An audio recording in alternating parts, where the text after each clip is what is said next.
Hi there, people. Welcome to Flight Chat, the listener feedback show for the Flight Cast. My name is Ray. Thank you so much for joining me. I know I've done a couple of Flight Chat episodes recently that weren't listener feedback focused, but this one is.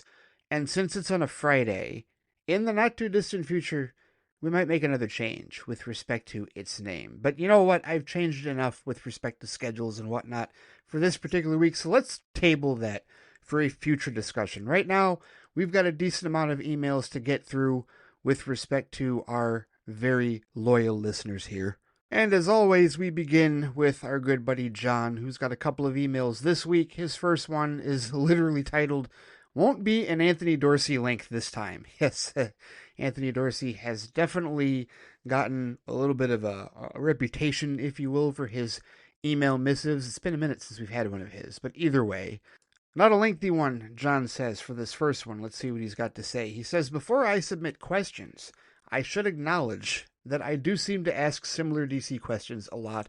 Going forward, I'm going to try not to sound like a broken record." All right, not a big deal, John. Either way, whatever questions you've got, we'll get to it. He's got two in this first email. His first question. He says, "June is the 30th anniversary of Batman Forever." Okay, time out. Just need a moment. June is the 30th anniversary of Batman Forever. Okay. All right. Okay. Sometimes you get a reminder of just how long you've been on this earth, and while I am grateful to have been here for as long as I have, I don't like feeling old. Not your fault, John. It is what it is. 30 years, huh? 30 years since Nipples and Codpiece. 30 years since Tommy Lee Jones's incarnation of Two-Face that was meant to be for Batman 66. 36 years since we heard about all the canes that Jim Carrey busted up as the Riddler. Wow. Okay. Well, let me just process that for a second. Let's get to the rest of your question. Okay, 30th anniversary, June, of Batman Forever. All right, back on track here. John says, "Can't say I'm surprised, but with Gunn and Safran in charge, I figured the director's cut would get an official release to commemorate the occasion by making it a DC Elseworlds exclusive on Max, Joe Schumacher's Batman Forever. Do you think we'll ever see the cut of this film?" Possibly. I don't know. I'm willing to believe on some level, John, that this is now on the Donner cut of Superman 2 track, right? There's two different tracks, if you will, with respect to stuff like this. There's that track, and then there's the Snyder cut track. Now, the Snyder cut track, the Zack Snyder's Justice League, that was a very unique exception to the rule. It just so happened that a couple of years after that entire disaster occurred in 2017, that there was an opportunity with the streaming age and with what was going on with Max and also the pandemic. We can't leave 2020 out of this. There was an acceleration. I know that all the big campaigning happened before the pandemic hit, but let's just say that all of the finishing touches, all the reshoots and all that and whatnot, it was definitely accelerated on some level by Max's intonation to try, HBO, Warner Brothers, Warner Media at that time. They really wanted to get some content out for HBO Max, for streaming, for their streaming service to launch off as strongly as possible. And all of that was just a pile of circumstances that really benefited us in the short term. That's really the exception. More often than not, it's not going to go like that. More often than not, it's going to go the way of the Donner cut of Superman 2, where it could be 20 plus years before we see something like that. Before, there's the campaign and they see a decent amount of an audience saying, "Hey, let's go ahead and put this out there for consumption." Now, Akiva Goldsman, a couple of years ago, did say that he saw it, right? So we know it exists. We know it's out there. Anybody can go and find the deleted scenes that are part of this extended cut, the Schumacher cut, if you will, that they've been campaigning for, obviously, for the last couple of years on YouTube, right? You can find the original opening where Two-Face, his cell is empty and Dr. Burton, played by the late great Rene Aubernois, sees a message sprawled in blood on the wall that says "The Bat Must Die," and all the stuff with the Red Diary and the big bat images and the more heart-to-hearts between Bruce and Alfred and all that. Yeah, there's definitely, you can see those deleted scenes out there if you want, for sure. So we know that's out there. We know that this cut is real. There is no disputing that. Whether or not we'll ever see it, well, it really depends on whether or not we're going to get a strong enough audience for it. But it has to be more than that. This was never going to get greenlit this fast by Gunn and Safran, John. Because, again, they're all hands on deck as far as Superman is concerned. And I said this before about the Ayer cut, right? Like the chances of us seeing the Ayer cut. What has to happen first for any of this to be a possibility is Gunn and Safran have to build equity.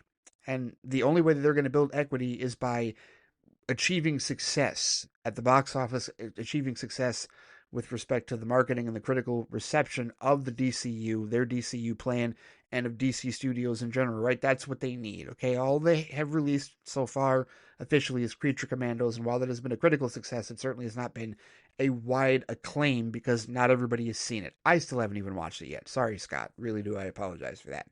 But my point is that once Gunn and Safran, hypothetically, get some wins under the belt, like if Superman takes off, if Superman does extremely well in July and the DCU gets off to a great start, and then they get, a roll going with respect to Supergirl Woman of Tomorrow, and then Lanterns does well, and then they get some more victories, some real tangible victories with the general audience under their belt, and they start to build that equity as far as their credibility with their bosses, then yes, at that point, we can definitely talk about the possibility of them being able to greenlight something like the Schumacher cut or the Ayer cut of Suicide Squad because they need that equity first. They can't do it as rookies. Right now, they're rookies in terms of being co-heads of DC Studios. Rookies are not going to get that clout.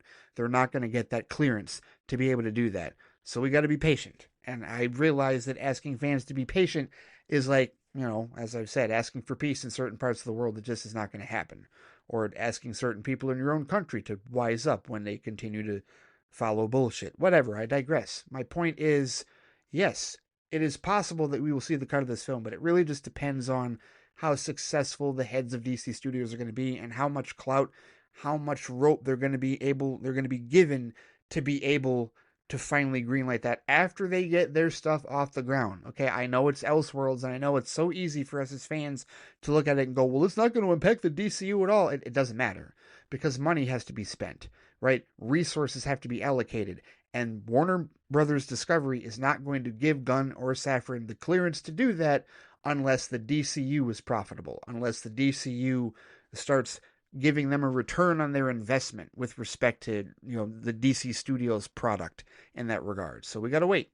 We got to wait for that. But that's the first thing that needs to happen. And then at that point, once Gunn and Safran or whoever is in charge of DC Studios has that clout, has that strength, has that resume, if you will, as the heads of DC Studios, then it's about building the audience. Then it's about testing the waters and saying, okay, who really wants this?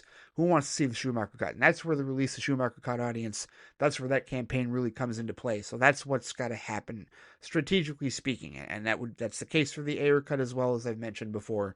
So that's my somewhat complicated answer with respect to your question. Do you think we'll ever see the cut of this film? I think it depends entirely on who is in charge of DC Studios and whether or not there is an audience for it. It's a two-part problem, and we got to get the first part settled. We don't have that part settled yet. Is there an audience? I do believe there's an audience for it. How big of an audience? I don't know, but it doesn't matter until Gunn and Safran get the clout to be able to do it. So this is another reason to root for their success and root for the success of the DCU and the success of DC Studios, so they can get to a point where they will have the clout to be able to say, yes, we're greenlighting this. Go ahead and finish it. Put it on Max, or better yet, physical media for those of us like myself who are physical media collectors. Either way, we'll see what happens, but never say never in this regard. All right. So that's your first question for this first email. Second question from John on this email. He says, I have a proposition for you. Oh, all right, here we go. You are free to turn it down, but I do understand your passion to continue the MCU streak in theaters. I know I suggested this before, but I would like to see you break one aspect of the streak, seeing one in a drive-in theater. If you watch Thunderbolts at a drive-in, you still have the streak of seeing every MCU movie in theaters, but this will end your streak of seeing an MCU film inside an indoor movie theater. I googled drive-ins in Michigan and I found 6. I would be happy to either pay for your ticket or rejoin your Patreon if you did this. Do you accept my challenge? I'm picking Thunderbolts, not Fantastic Four First Steps, because I think it'll be too hot in July to watch a movie in your car. Does it get hot in July in Michigan? Okay, that's an interesting proposition, John. Why do you want me to break the streak?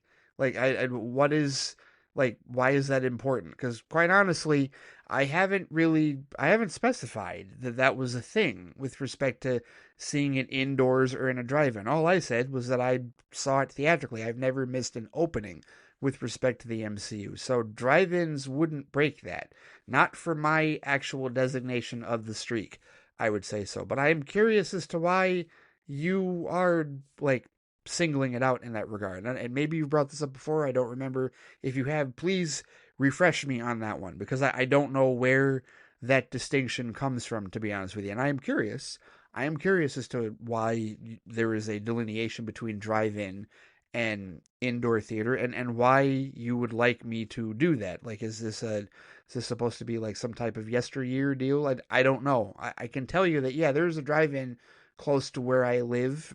There used to be two in my area, but one of them closed down, and I'm not really sure what the state of the second one is. I will say that if I do have to go a distance, then no. I mean, that's obviously, that just doesn't make any sense to go to a major distance with respect to a drive-in. But I guess I would say, I guess I have further questions with respect to your challenge. I don't quite understand where you're coming from, or what you're getting at with respect to the distinction between seeing an MCU film in a drive-in or seeing it in a indoor movie theater. And what is the nature? What is the basis of this challenge that you're presenting? I would like to know more, right? So I'm clicking on the Starship Troopers video. Would you like to know more? Yes, I would like to know more. Why is this? What is the distinction of this challenge? What is your ultimate aim with respect to this? So keep me posted on that one. We'll table that for now. We've got some time. It's not out until May. To be continued. That's what I'll say for now. To be continued.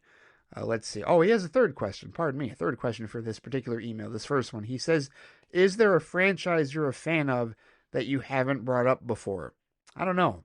Let's see. Because, let's see. Star Wars, obviously. Star Trek, obviously.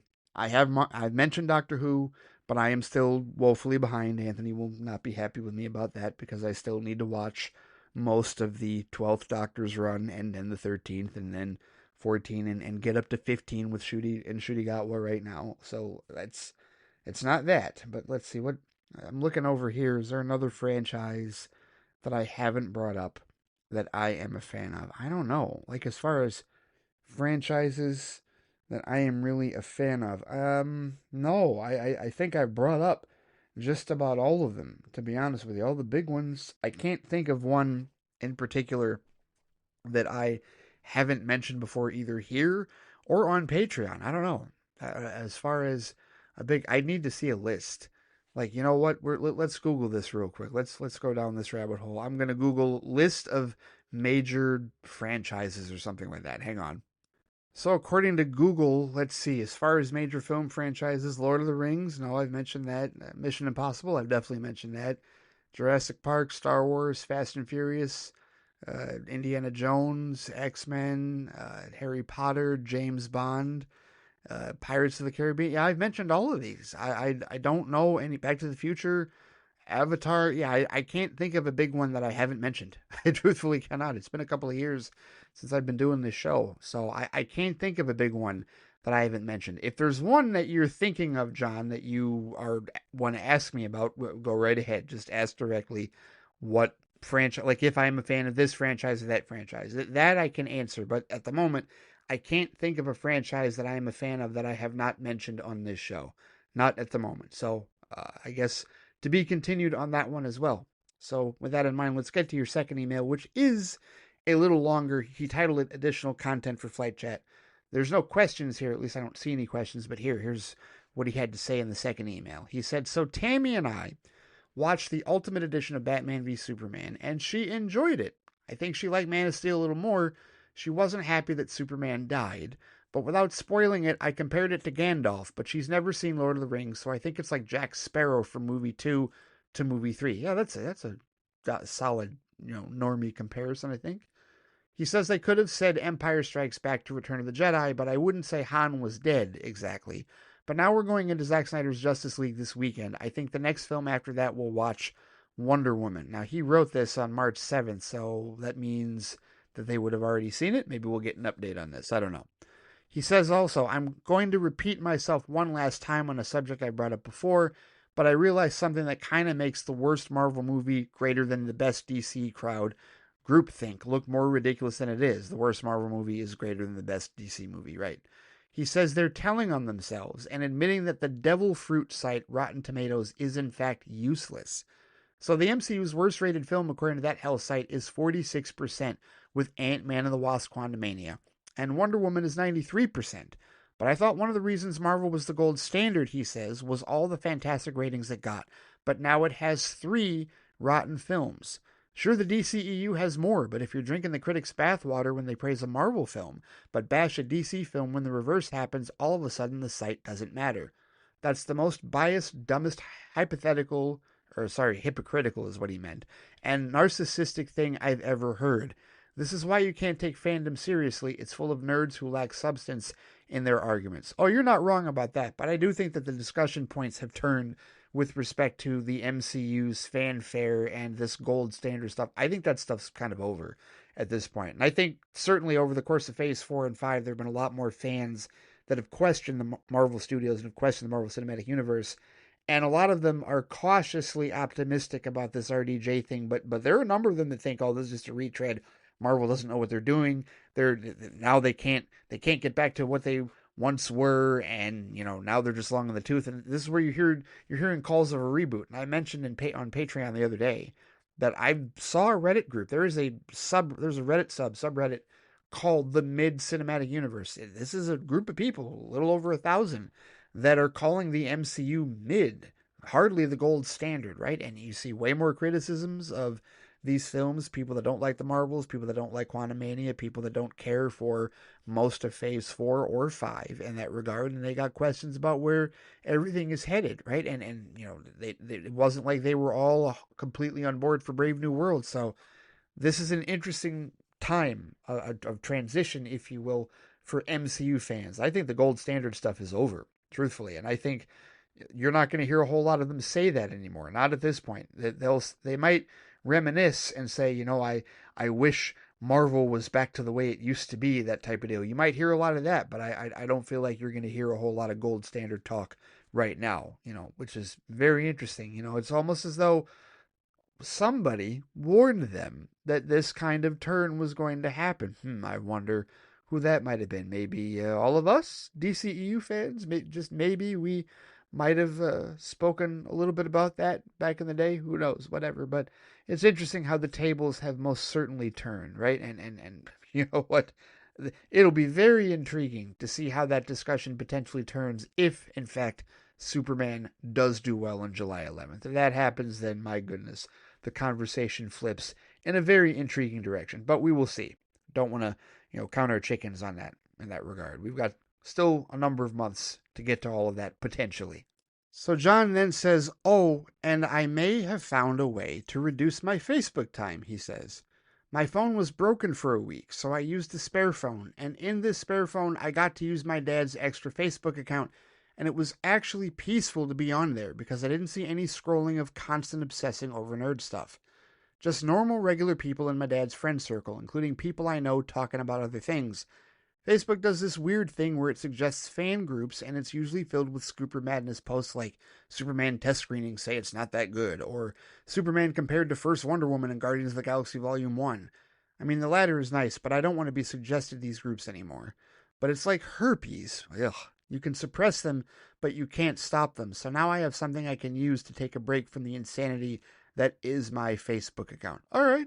No, hey, you know what? Whatever you need to do to protect your peace, no doubt about that. I just don't happen to use Facebook a whole lot. It's there, obviously, right? Because I keep the Facebook page up for FLITEcast. But yeah, I don't know. Whatever method you need to take, whatever method you need to use, absolutely. Protect your peace. That's what I tell everybody with respect to movies, TV, and other sorted media and all that talk, and with respect to the real world that we live in. Protect your peace as best as you can, pretty much at all costs. No doubt about it. So then John does get into a couple of questions here. First, he says, is The Matrix still your favorite movie of all time? Yes. In short, yes. But continuing, he says, I made a top 20 list of my all-time favorite movies without including extended cuts. The list is also made up of movies that I could watch anytime based on the runtime. Because while, like you, I do like the Batman more than the Dark Knight, TDK has a shorter runtime. Yes, it actually does. By like what, 20, almost 30 minutes? I think so. He says, also like you, Zack Snyder's Justice League is my favorite shared cinematic universe comic book movie. But if we're going by a movie with a 2 hour runtime and I could watch any time, honestly, I think Godzilla Minus One is my new favorite movie of all time. I know it's only been out for 2 years, but I can't think of a movie that has executed such an amazing premise. A real tragic human story that was so compelling and so well written, and Godzilla's presence brings the character back to its roots as a social commentary for nuclear war. I can see why it got an Oscar nomination for Best Visual Effects. Too bad it didn't win, but I guess technically there were better visual effects with other movies. Is Godzilla Minus One in your top 20 or even top 50 all time favorites? Well, I wouldn't know because I've really only done a top 10. And I can tell you it's not in my top 10. But I have to revisit my top 10 before I definitively share that because that was a number of years ago. That was quite some time ago that I came up with that particular top 10. And I'm almost certain that at least a few of those have changed, except for The Matrix. And The Matrix, yes, is still very much my number one favorite film of all time for so many reasons with respect to, how it impacted me as, it was my first bridge into cyberpunk because up until 1999, I was really just into space opera. It was all Star Wars and Star Trek. And The Matrix was the first film that introduced me to science fiction on a completely different level that type of storytelling that I really was not aware of, and the visual effects, the story itself, and just the allegories and all the philosophy and whatnot that is within it. Yeah, it's an outstanding film, and that's aside from Keanu Reeves, who I am a fan of, Carrie-Anne Moss, who I became a fan of, and Lawrence Fishburne, who I was already a fan of at that point in time. So it's still definitely my number one, but I haven't figured out a top 20 or a top 50. I do own Godzilla Minus One and Gloria Steelbook. I was lucky enough to get one of the North American copies, if you will, because there's a North American Steelbook and there's also a British Steelbook. The British Steelbook is not as nice. The artwork is not as nice on that one. It's like a frosted white, kind of a cutout almost, and it's okay.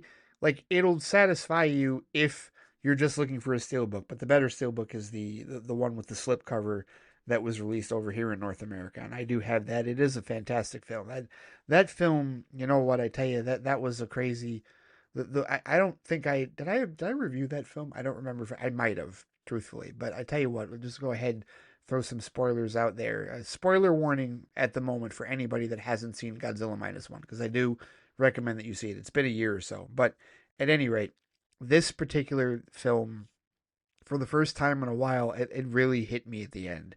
Like the ending was really emotional for me. Shonda and I watched it at home, and there was the ending was a double whammy of emotions because first you had the revelation, that this dude has been going through the entire movie suicidal, ready to kamikaze himself because of the guilt that he felt over Godzilla's first attack, and to know that the person that whose life he had hugely greatly adversely affected as a result of this did in fact tell him, don't kill yourself, live, and gave him a way out to live, from this what was going to be the suicide mission at the end of the movie. The revelation that he decided to live at the behest of the other of his buddy, and then on top of that, to couple all of that, the girl and it is still alive, right?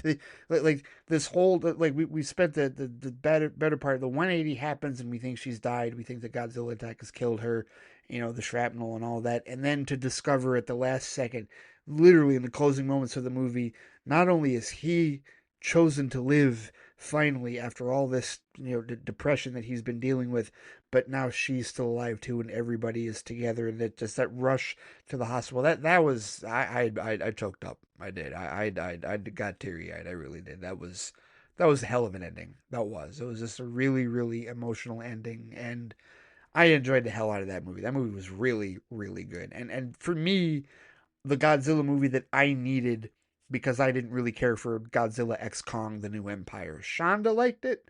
Shonda likes the other Godzilla films more than I do. For me, everything changed after Kong Skull Island. Because I really like Godzilla 2014. I like Godzilla King of the Monsters, and I like Kong Skull Island. I just don't like the Godzilla and Kong films. I don't really care for what Adam Wingard has done with either of those. It is what it is. They're successful. Shonda likes them. People like them.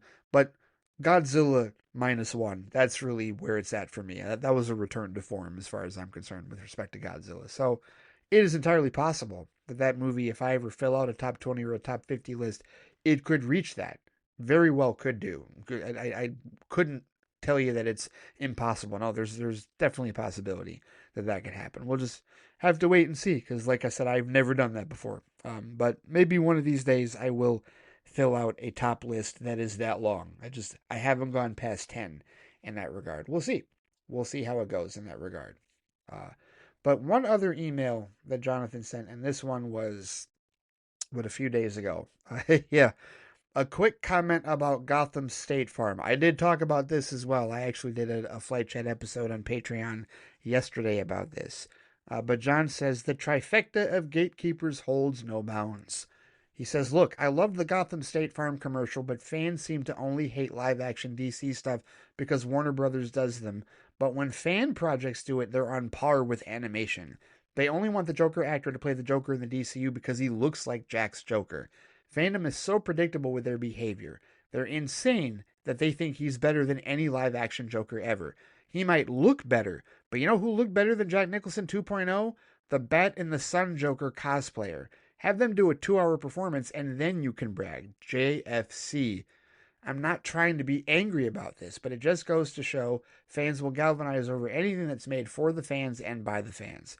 I couldn't agree with you more on all of that, John, and I brought this up on Patreon. It's cosplay level. That State Farm commercial was cool, but it's cosplay level, not just with the Joker, but in terms of with everything else that was represented. Poison Ivy, Batman's costume, which was just a level or two better than what we saw in the series finale of Gotham, as far as that costume is concerned, or maybe reminiscent of the incomplete costume that we saw in Titans in that regard, right? Like this isn't feature film length quality as far as these costumes and as far as these looks.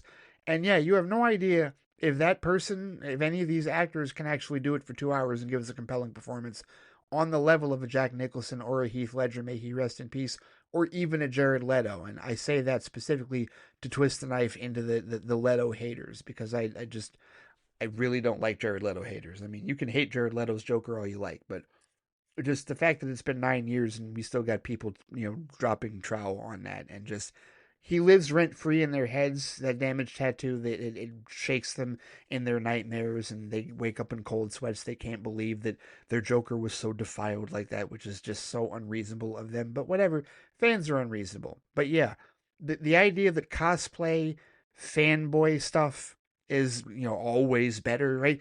It's the same thing. Well, look at this cosplay with the white eyes, the Batman with the white eyes. Clearly, it can work. This is what they need to do in live action. These are people who have no idea how movie productions work. They have no idea how feature films work. They don't know about cameras. They don't know about production.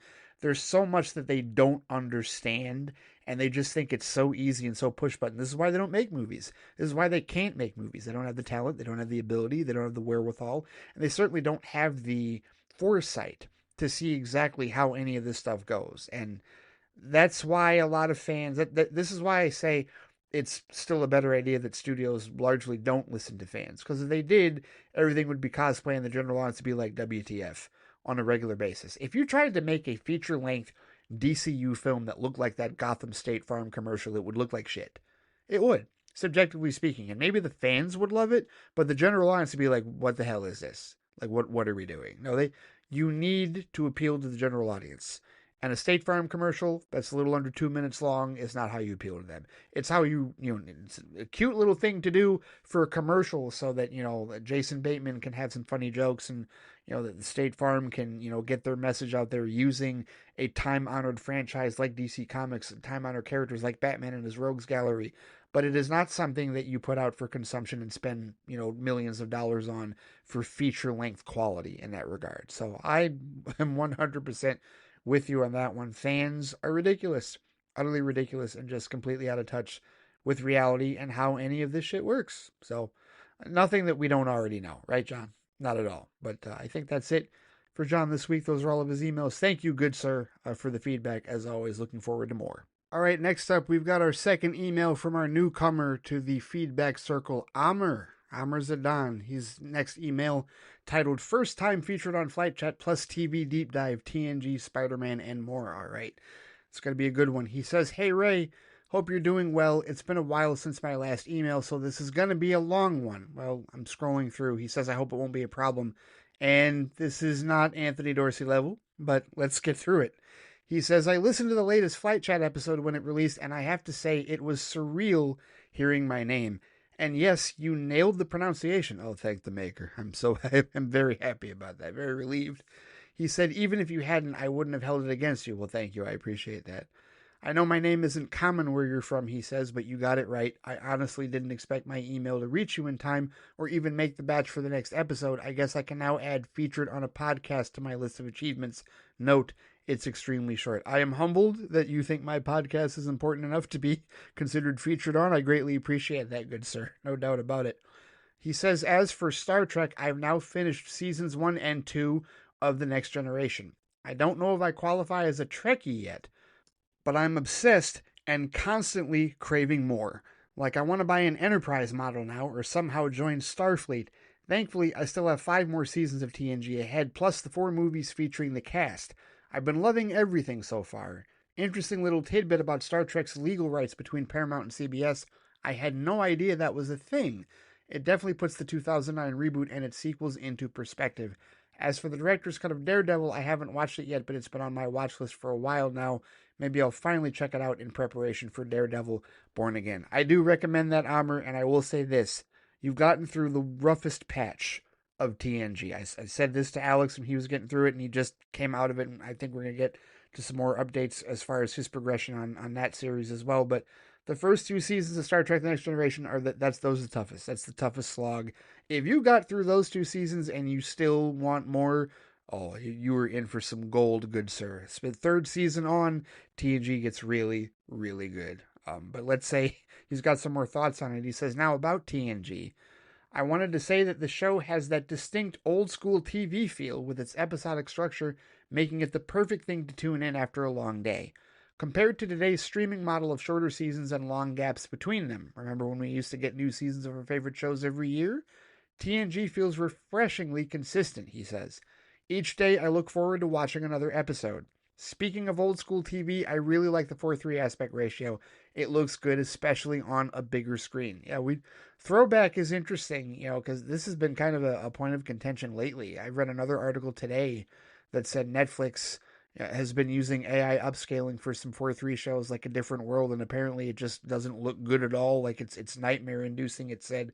And I recently read a thing where they had done some AI upscaling for the most recent Blu-ray release of all the seasons of I Love Lucy, and there were a lot of fans that were complaining about that to the point where they had to issue replacement discs for some AI upscaling that was done on some crowd people in the background that just looked horrible in that regard. So yeah, this is definitely a point of contention these days, and a lot of people, are hearkening back to the old 4:3 days and really, romanticizing that. And I get it. I totally get it. That was how the show was created. That was how the show was shot.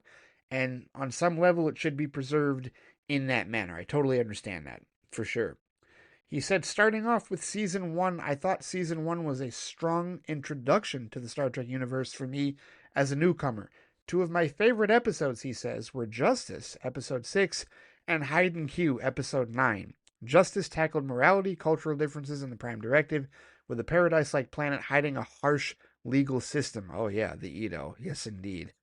The Prime Directive, as a rule, is something I really like as a storytelling device, he says.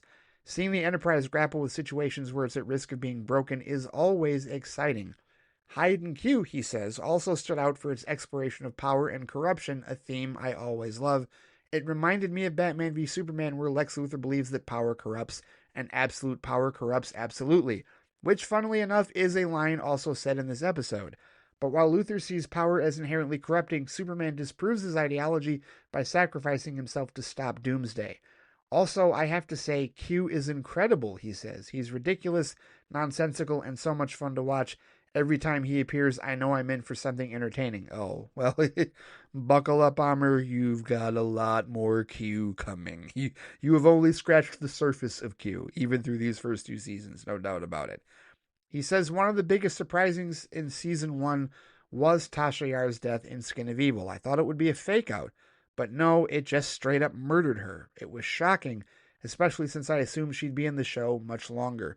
Picard's eulogy at the end was really touching, and Data contemplating Tasha's loss and how it felt at the moment pulled at my heartstrings. Yep, it's a tough one. Denise Crosby, of course, still speaks of it, and definitely, she was at Motor City Comic Con last year up here in Michigan, and she's definitely still a major part of the franchise. There's a lot of fans, devoted fans around her character and performance, and don't worry, there will be plenty of references and plenty of other ways that you will get to see the impact of Tasha Yar going forward, even some stuff that Alex hasn't seen that I will not bring up yet until either of you get to it. So there you go. And by the way, Amr, just as a heads up, you may want to tread lightly around Alex's emails because he's ahead of you by a season, or maybe I think you're both in season 3, but he's motoring through season 3 like he started a while ago. So there may be some spoilers that he may talk about, and vice versa, Alex. There may be some spoilers that you talk about, Amr, that he might not want to read or hear about. So just both of you tread a little lightly with respect to each other's emails, with respect to spoilers. Not saying that you need to omit anything out of your content. I'm just saying be careful because one of you may talk about something that the other has not seen yet in that regard. But by all means, continue to share with me because I've seen all of it multiple times, no doubt about it. So Armor continues and says, as for season 2, my favorite episode by far was The Measure of a Man, where Data's right to exist as an individual was questioned and he was put on trial. The only thought running through my mind was, leave my boy Data alone, he did nothing wrong. Except, of course, simply existing, according to Maddox, the episode's antagonist. This was one of those episodes that felt ahead of its time. Oh, absolutely, no doubt about it. And then Measure of a Man might indeed be the best episode of season 2, there's no doubt. One of the gems of the first 2 seasons, and really one of the gems of the entire show. Picard's whole speech, I love the line where he says, Your Honor, Starfleet was founded to seek out new life. Well, there it sits. And he points at Data, right? Like that's powerful. And Patrick Stewart, Brent Spiner, everybody involved, they did a phenomenal job with the drama in that episode. I also love the conversation that Picard has with Guinan with respect to slavery, because that's such a poignant conversation, not only in terms of him talking to Guinan within the episode, but also in terms of Patrick Stewart having this conversation with Whoopi Goldberg, a black woman. And that was really, really well done. Measure of a Man's a fantastic episode. Probably is the best of season 2 for sure. But continuing, Amr says one major change this season was the absence of Dr. Crusher, which I found surprising at first, but after looking into it, I learned there was some behind-the-scenes drama involved. Yes, indeed there was. Wesley's still around, though, he says, which makes it feel even weirder that his mom just isn't there. Yeah, for sure. Dr. Pulaski took over as the ship's doctor, and while she started off a little rough, he says, especially with her dismissive attitude toward Data, I found myself warming up to her by the end of the season. I especially liked how she cheered Data on in Peak Performance, episode 21, during the Stratagema game. It was nice. It was a nice moment of growth for her character. Yes, it was. I will agree with that. He said there was also an episode in season 2 on natural selection that focused on Picard and Pulaski, and I couldn't help but feel like Picard was an audience stand-in. His initial attitude toward Pulaski, seeing her as a newcomer and struggling with her replacing Dr. Crusher, mirrored how I felt about her at first. In the episode, Pulaski becomes infected with a rapid aging disease while trying to help genetically engineered children. Picard's concern for her and his determination to find a cure showed how, despite his initial reservations, he had come to respect and value her as a part of the crew. It was interesting to watch because, like Picard, I gradually warmed up to her over time. I would say, by and large, that's the general consensus with Dr. Pulaski. I didn't hate her. Diana Muldaur is absolutely a Star Trek vet, going all the way back to the original series. She played multiple characters in the original series. And, she makes her return as a legacy casting for this season. And in many ways, she's very much the female version of Dr. Leonard McCoy, Bones, from the original series. And that was the type of relationship that they were trying to build, right? They wanted a situation similar to what they had with Spock and McCoy, that type of back and forth, but it just wasn't going to work because Data wasn't this is not exactly the same as Spock. The logical nature and all of the unemotional part of it is identical, but it's still there's a childlike innocence that Data has that Spock did not in that regard because of his human side. So that's where you weren't really going to get that, because that's where a lot of the consternation and the animosity, if you will, the frenemy stuff between Bones and Spock came from, was the fact that Spock knew what McCoy was saying, and he reacted accordingly. Data a lot of times doesn't know and how to process what Pulaski is saying because he does not have that human element, like to detect sarcasm and other behaviors that she was exhibiting toward him. So they tried it. It didn't necessarily work, but I never hated it. I've never hated Pulaski. It's just not the same in the season that she was in charge of chief medical officer aboard the Enterprise. But Amr says, I've also started TNG season 3 and I'm 4 episodes in. Wow, what an amazing and strong start. Right off the bat, there's some notable changes, a new intro, and I wonder if it's going to change again in the future. I will remain silent on that one. He says also the costumes look a bit different. Everything feels more polished, like the show has fully settled into itself. Yes, absolutely. Completely agree with that. But he also says Dr. Crusher is back, but it's at the cost of Pulaski. It's a shame they didn't keep her around. While I understand you can't really have 2 major Doctor characters at the same time, I don't see why not. Pulaski had an interesting dynamic with the crew, and I would have liked to see her stay in some capacity. Well, the only thing I will say about that, Amr, is I think that their personalities would have clashed too much. At the end of the day, you really can only have a chief medical officer and a nurse. Like, you might be able to have another doctor on staff, but you really can't have them butting heads all the time. And because Pulaski was formerly chief medical officer, demoting her and putting her off to the side while Beverly took control again, that just wouldn't seem right. It wouldn't feel like there'd be too much animosity there that they weren't interested in dealing with in that series in that regard. The dynamics that Dr. Crusher has in sickbay is she's the boss and she's very fair, and she's got her nurses that she's going to deal with, a few that you've met and one recurring that I forget if she's in this season or if you see her later, but we'll find out once you get there. But yeah, it's just a different dynamic. I personally don't know that would have worked well, but I see your point. I see where you're getting at with respect to that. But he says, one thing I have to ask though, why does Picard always tug his shirt when sitting down? I've noticed it multiple times now, and it's starting to stand out.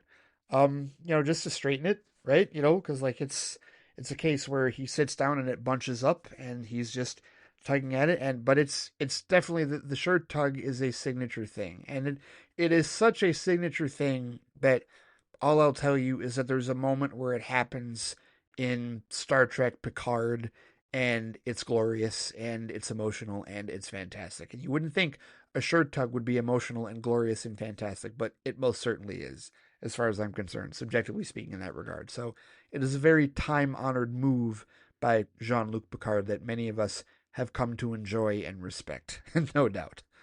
He says, aside of Star Trek, I've also finished Your Friendly Neighborhood Spider-Man now that season 1 is wrapped up. I really enjoyed it, he says.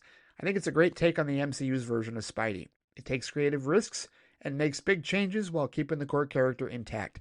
I've always believed that comic book adaptations should have the freedom to make changes while staying true to the spirit of the characters, and this show does that well. A common sentiment I've seen online, he says, is that this is how MCU Spidey should have been from the very beginning. While I really like this show's take, I wouldn't trade it for what we've already seen in the Tom Holland movies. Coleman Domingo as Norman Osborn is great. I wonder if we'll see him in live action in the future Tom Holland films. I do hope so. I think he was a fantastic casting. Told Coleman Domingo. All right. I think I heard that. Probably forgot. But yeah, there's always that question of animation versus live action. And this is something that the DCU is trying to tackle. We've never really seen universes really try to tackle it head on like what Gunn and Safran are doing. But the idea that the animated shows and whatnot, the animated content that we're going to see in the DCU is going to be directly connected, and we're going to see animated characters reprise their roles in live action, the movies. That's going to be intriguing because Marvel and DC really haven't done that before, and it's always been kind of this divide/debate on whether this version is better than that version, whether animated is better than live action or vice versa. So intriguing, very intriguing with respect to that.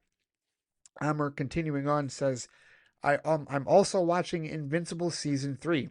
I haven't seen the latest episode yet, which is episode 5, which that was the case at the time he wrote this email, which was February 26th, because I believe that season has now ended as of the time of me recording this right now. But he says, I'm eager to see where things go. I'm especially curious about how the show will handle its own version of a Civil War type conflict. Since I haven't read the original comics, everything is fresh for me, and I have no idea how things will unfold, which makes it all the more exciting.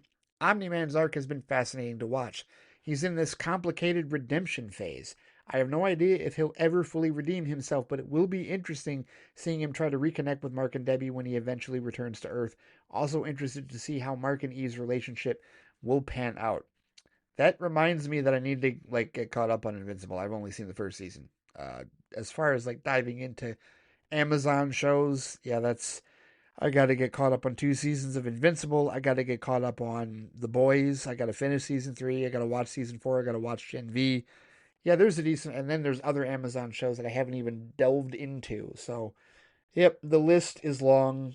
Ask anybody else, or I'm sure you've heard me talk about it before. The list is indeed long, but I really did like the first season of Invincible. At some point, I do want to dig into seasons 2 and 3 and see all about that. Omni-Man has a redemption arc, you say? Okay, intriguing. All right.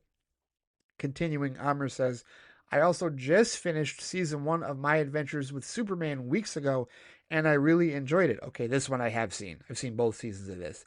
He says, like Spider-Man, it takes creative liberties with Superman's origins while keeping his core intact. One of the biggest strengths of the show is how it balances Clark's journey of self-discovery with his relationships, and especially with Lois and Jimmy. It's nice seeing this Clark still figuring himself out, making mistakes, and growing into the hero we all know. The anime-inspired art style really works for the show, making it visually distinct while keeping the action fun and dynamic, he says. The fight scenes are fluid and Superman's powers feel weighty. I love how they animate his strength. It really sells the idea that he has to hold back in everything he does. You can see it in the way he moves, the way he fights, and even how he interacts with people. Yeah, no, My Adventures with Superman was fantastic. It was a really, really good series. I'm looking forward to season 3. Jack Quaid, my goodness, that dude is everywhere. Seriously, The Boys, Star Trek, Superman. He's got a new movie that just came out today called Novocaine. Man, he is sitting pretty, seriously, as far as big time nerd franchises and whatnot. Absolutely. Amr says, anyway, that's where I'm at with everything right now. Been a great time diving into these shows, he says, and I'm excited to see where they go next. Looking forward to hearing your thoughts on all of this in the next episode. I also apologize for the lengthy email. Best, Amr. Amr, hey, you got all your thoughts out. That was quite a hefty watch update, but it wasn't too long. Good sir, thank you so much for your feedback. I'm really glad I got your name right, and I look forward to more of your feedback going forward now that you are most certainly an active part of our feedback circle. All right, let's check in with our good buddy and resident Superman expert fan, Walayu Mustafa. His first email that he sent about a week or so ago says, Hey Ray, how's the last couple of weeks been for you? Hope you haven't been working too hard. Working indeed, good sir. But I'm all right. I'm good. Hope everything's good with you and the family as well across the pond. He says, thanks for providing us with your revised list of MCU movie rankings. It was great to hear your reasons for why each was ranked. I have no desire to do a ranking myself, way too many movies to go through, but if I had a top 5, and his top 5 is listed as follows. Number 1, Captain America the Winter Soldier. Number 2, Black Panther. Number 3, Iron Man 2. Oh, hey, it's a dark horse. I like that. Number 4, Avengers Endgame. And number 5, Spider-Man No Way Home. He says, but as with any list, it is subject to change. Yes, indeed. And for people who don't know what he's talking about a week or so ago, I did do a Patreon episode of Flight Chat where I went through and painstakingly reordered my MCU rankings, all 35 movies. I did not rank the shows because, one, I think it's more fair to separate the shows and the movies, but also I haven't seen all the shows. I have not seen She-Hulk, I have not seen Echo, I have not seen Loki Season 2, and I've not seen What If. And I think there's one more in there that I haven't seen. I've seen the majority of the shows, and I am current on Daredevil Born Again, but yeah, I don't think it's fair to weight the movies in with the shows in that regard. So I'm keeping them separate for now, but I did readjudicate my MCU list for all 35 movies. I've got 3 tiers: high, mid, and low. And I broke down my reasonings for all of them. I went from the bottom up, started with what I thought movie number 35 was and what I think the number one movie is. And if you want to hear my list of reasonings with that, it is at patreon.com/theflightcast. If you are indeed a flight officer, you will, if you sign up, you will get to hear that particular episode. If you want to hear my musings on where my rankings are and why I have certain movies in the MCU ranked where they are, there's some surprises. I'm sure there's some surprises in there indeed. But Wally says, now for some heavy stuff. You already touched on the loss of both Michelle Trachtenberg and Roberto Orci, but of course the big one was 24 hours later in the shape of Gene Hackman, 95 years old, so he had lived a very full life. But to hear his wife also died with him, that is just, I have no words, he says. I really hope serious foul play was not involved, but I fear it may have been. I plan on watching the following movies in his honor: Superman the movie, The French Connection, and Unforgiven.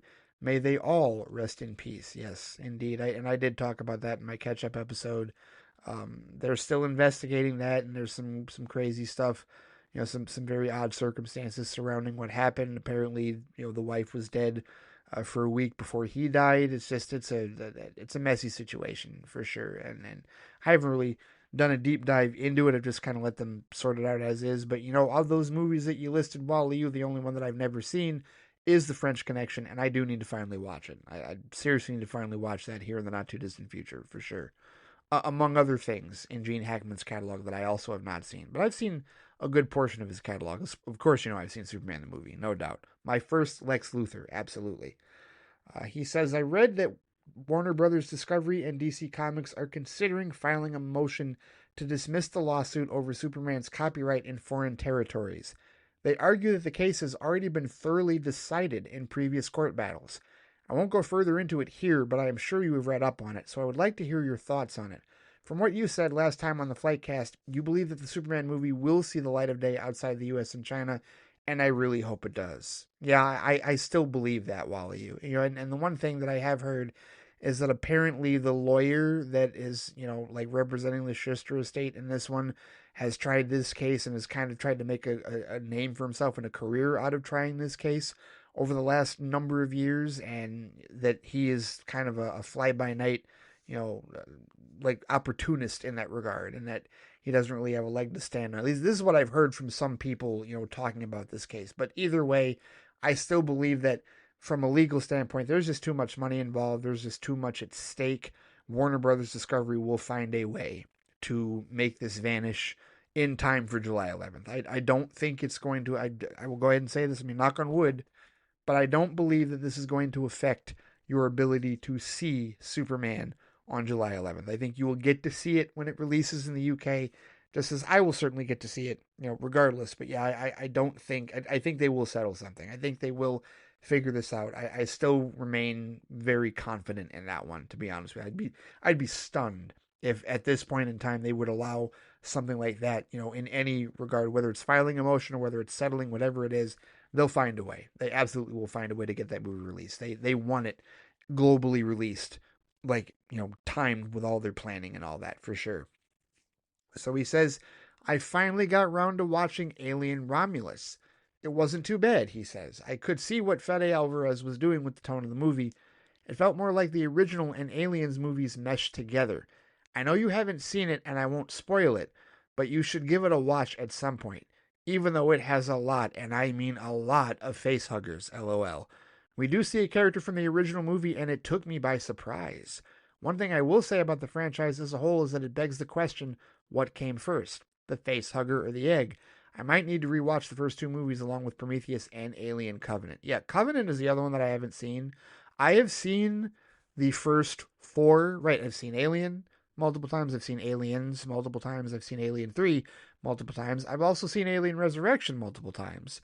I've seen Alien versus Predator, but I have not seen Requiem, and I saw Prometheus in theaters. In fact, that was kind of an interesting story. I had told Shonda, who had never seen any of the Alien movies, and I still don't think she's seen them, that she should wait until we see Prometheus to watch any of them, because that was going to be like the prequel that started everything. And then we watch it, and I'm like, Well, that didn't connect quite as directly as I was expecting it to. But either way, still liked the movie. Need to rewatch that at some point. At some point, I should do an Alien franchise rewatch. And then, yes, I do agree. At some point, I will watch Covenant and I will watch Romulus. I will. The thing was, Wally, I was not going to watch Romulus in theaters. That was just not going to happen because all the stuff that I saw they were doing, and not that I don't know of any local theaters that were doing the same thing up here in Michigan, but like when I saw that they had people sitting on park benches with face huggers on their faces, and then they had the RC controlled face huggers in the theaters, no. Nope, nope, nope, nope, nope, nope, nope. I am not going to jail as a result of smashing someone's RC property. Like, no, I'm not gonna do it. Nope. That was absolutely. I was protecting my own calm and my own peace with respect to that decision. Nope. Mm-mm. And what if somebody had smuggled in a prop or something like that? No. Mm-mm. So at home, like here, like in the comforts of my own home, yes, I'll give it a shot in the not too distant future. But I gotta watch Covenant first because I don't want to go in order. I am a completionist, and I might do a refresher, even though I've seen those other movies many times. I remember a good amount of details, and from what I'm told, Romulus happens like in between the first and the second movie. Like it's actually kind of a prequel to Aliens in that regard, which that intrigues me. Like I don't entirely know how the timeline works with all the Alien movies. I got to research that a little bit further. But yeah, I will watch it at some point. Thank you for the recommendation. He says, we've yet to start Daredevil Born Again, which started this week. He wrote this email last week on the 7th. We're still working our way through the OG Daredevil series on Disney+. We've started season 3, so hopefully we'll be done by next week and then move on to Born Again and we'll be caught up.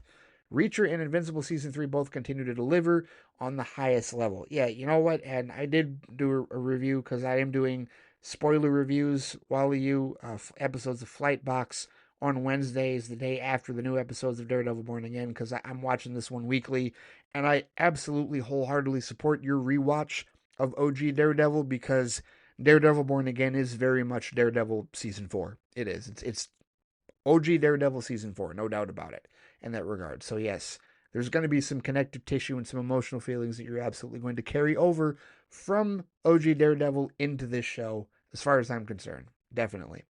But for this first email, because he sent two, he said, lastly, your thoughts on the Academy Awards. I did talk about that in the most recent Flycast episode. I didn't see them.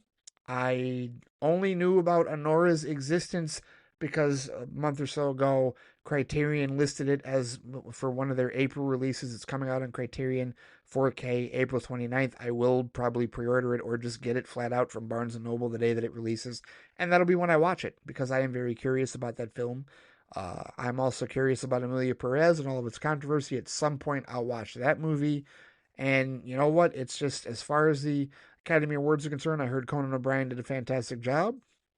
And it seems like he understood the assignment as far as, being a comedian that would host it without turning it into a roast and trying to punch down for the lowest common denominator. It is intriguing that their ratings went up because of streaming, if you will. So, it's interesting. It was an uneventful night. We didn't have any slaps or any other major insulting things occur from the host. So, yeah. Not a whole lot else to say about it other than congrats to the winners. And yeah, I'll see Honora when it releases on Criterion in April, and maybe a couple of the others as well, and probably do some flight review episodes of that on Patreon for those releases for sure. So Wally sent that first email on March 7th, and then he sent a second email, which was just a couple of days ago. He said, or yesterday, he said, "Hey Ray, I see you went and changed your schedule again. Thanks, buddy. LOL." Yeah, sorry. I'm trying to find consistency, Wally. It is certainly none of your fault. I'm very grateful that you've remained loyal to whatever schedule I put out there. Thank you for still listening and still being a very loyal listener. I do appreciate that. But he said, anyway, just to add a few bits rather, to add from your recent episodes of Flightcast and Flight Speed. Flight Speed is another show that I do on Patreon. He says, yes, you should just keep Blue Sky and look to wind down the Facebook page if you are able to. I wish I could get rid of Facebook, but too many of my friends rely on me posting pics of my kids and whatnot. Plus, some of the people I know on Facebook are those I met when I was in Metropolis, Illinois, way back in 2013 for the Superman celebration, which also happens to be the first time I ever visited the US. I still have Threads and Instagram. We'll see how long I last on Threads, but Blue Sky is really good, so I know I'm in it for the long haul on that app. Also, I have said before, and you have said it before too, it's really all about how you curate your experiences on these social media platforms.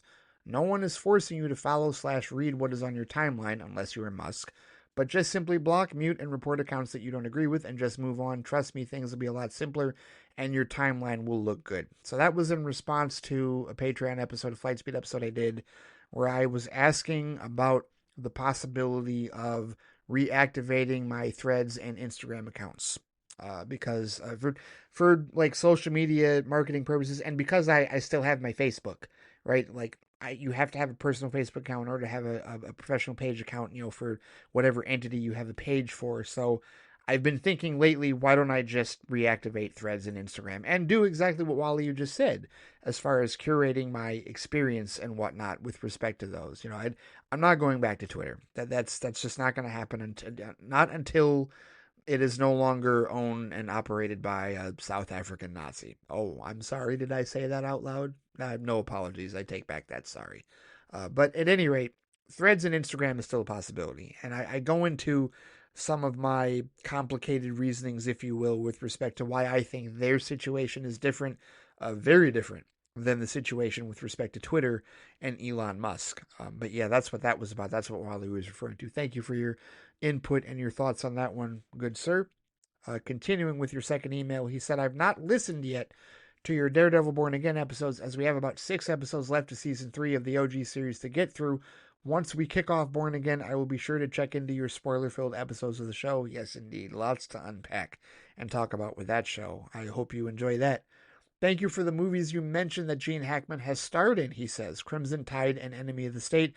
I will add those to the list to watch in his honor. Oh, and The Poseidon Adventure. Yes, I need to watch The Poseidon Adventure. I've never fully seen that. He says, I saw the pic James Gunn posted of him and Zack Snyder, and I just smiled to myself thinking, those idiots who thought these two hate each other must be killing themselves, not sure what they were expecting to happen. I mean, they worked together on Dawn of the Dead and have praised each other for their respective work over the years. Both have taken inspiration from each other. Also, this could be an indication that maybe Zack could be working with James or DC Studios on a future project of some sort. Who knows, but I look forward to it if it ever happens.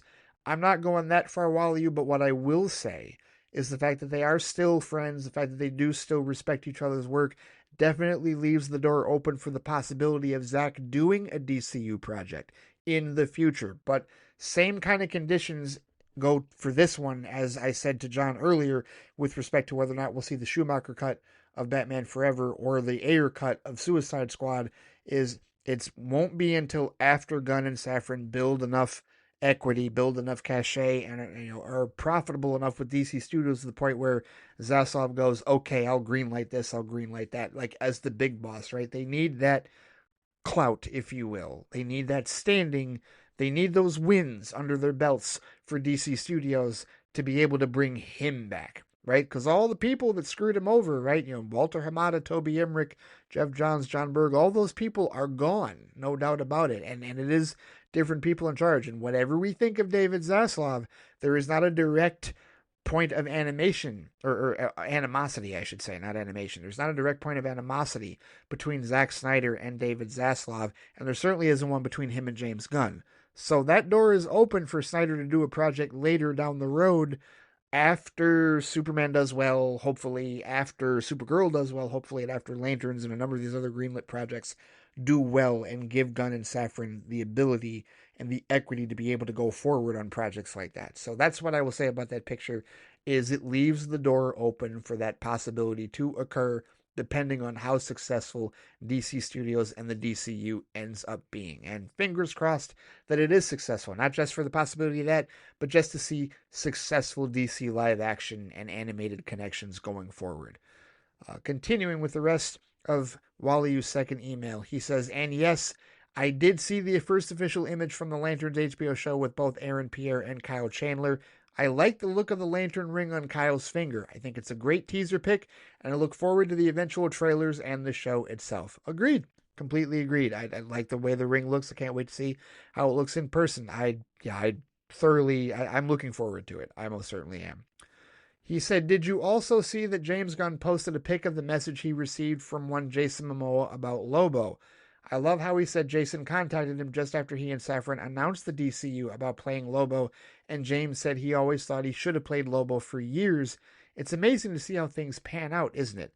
And with Supergirl currently filming, I cannot wait to see how both Millie Alcock and Jason Momoa look as their characters." Yeah, this is a scenario where like a fan casting or a widely held fan casting actually does come true because the creative found himself in a unique position where he agreed with the fans in terms of like who this actor should play, and now he's in charge and he can go, yeah, good idea, here we go.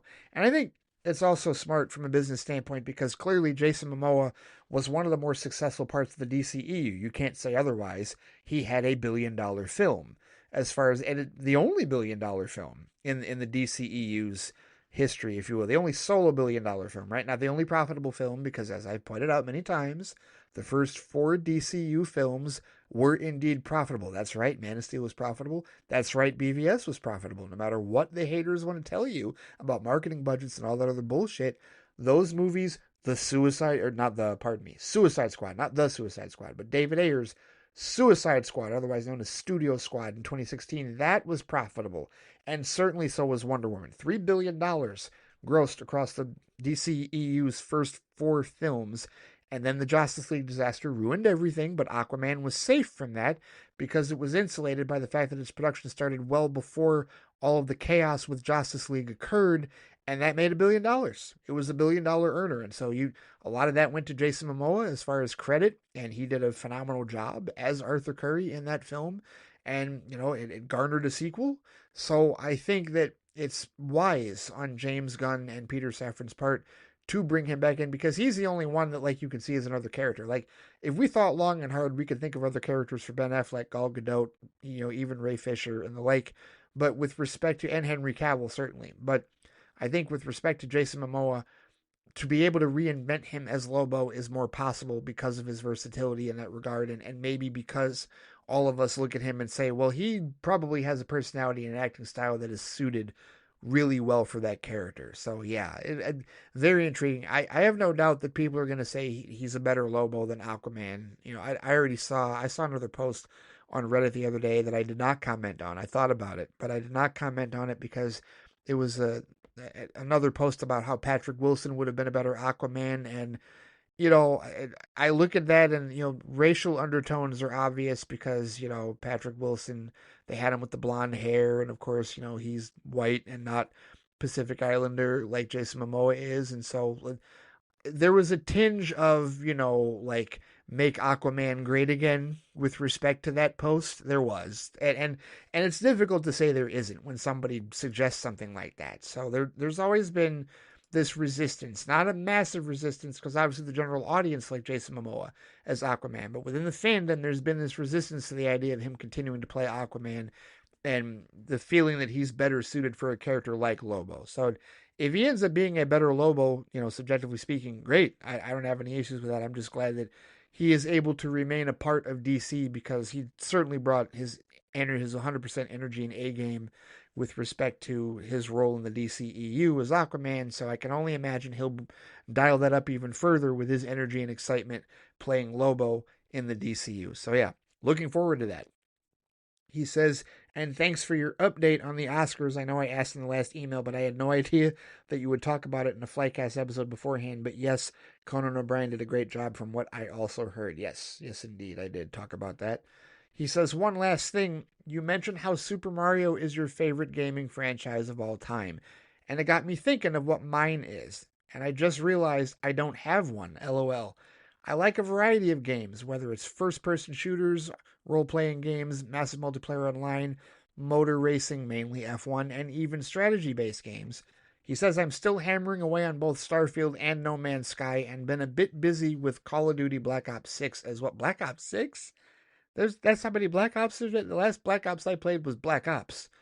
Wow. Okay, Black Ops 6. Man, that franchise just won't go away. He says, I bought myself a handheld gaming console, the Asus ROG Ally. Never heard of that one.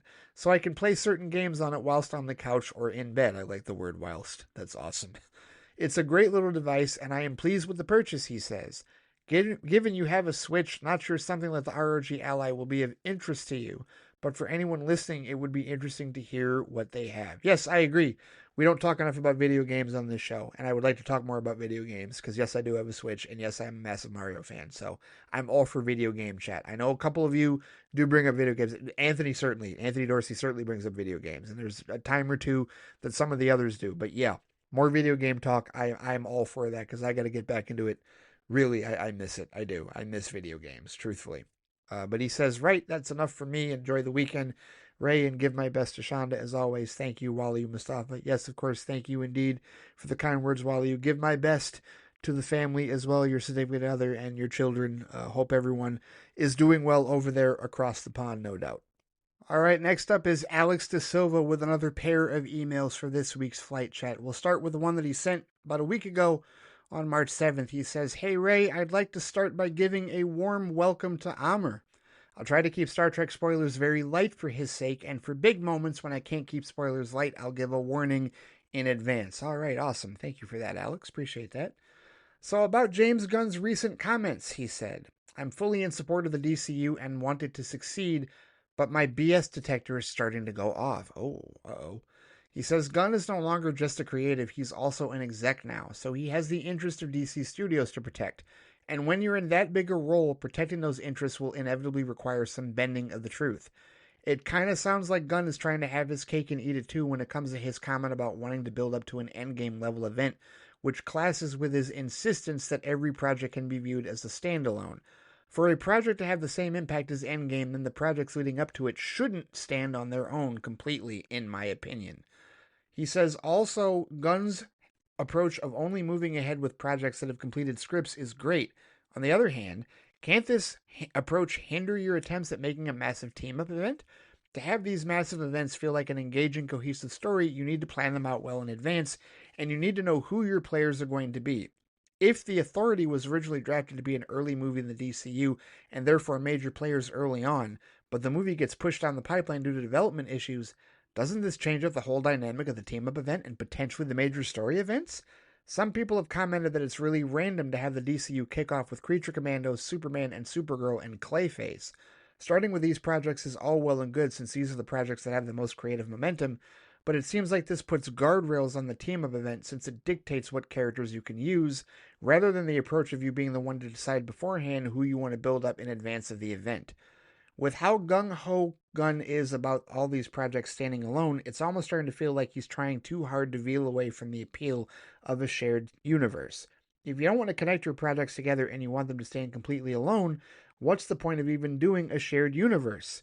Alex then also goes on to say, there's also the possibility that these comments are just PR speak and that the projects will totally interconnect like the MCU does, and Gunn is just saying this stuff to try to hook in people who don't like that aspect of the MCU. Remains to be seen. He also says it seems like that comment about VOs, voice actors, playing their live-action counterparts is already being walked back. Tudyk voices Clayface in Creature Commandos, but there's been no word of him playing the character in the movie.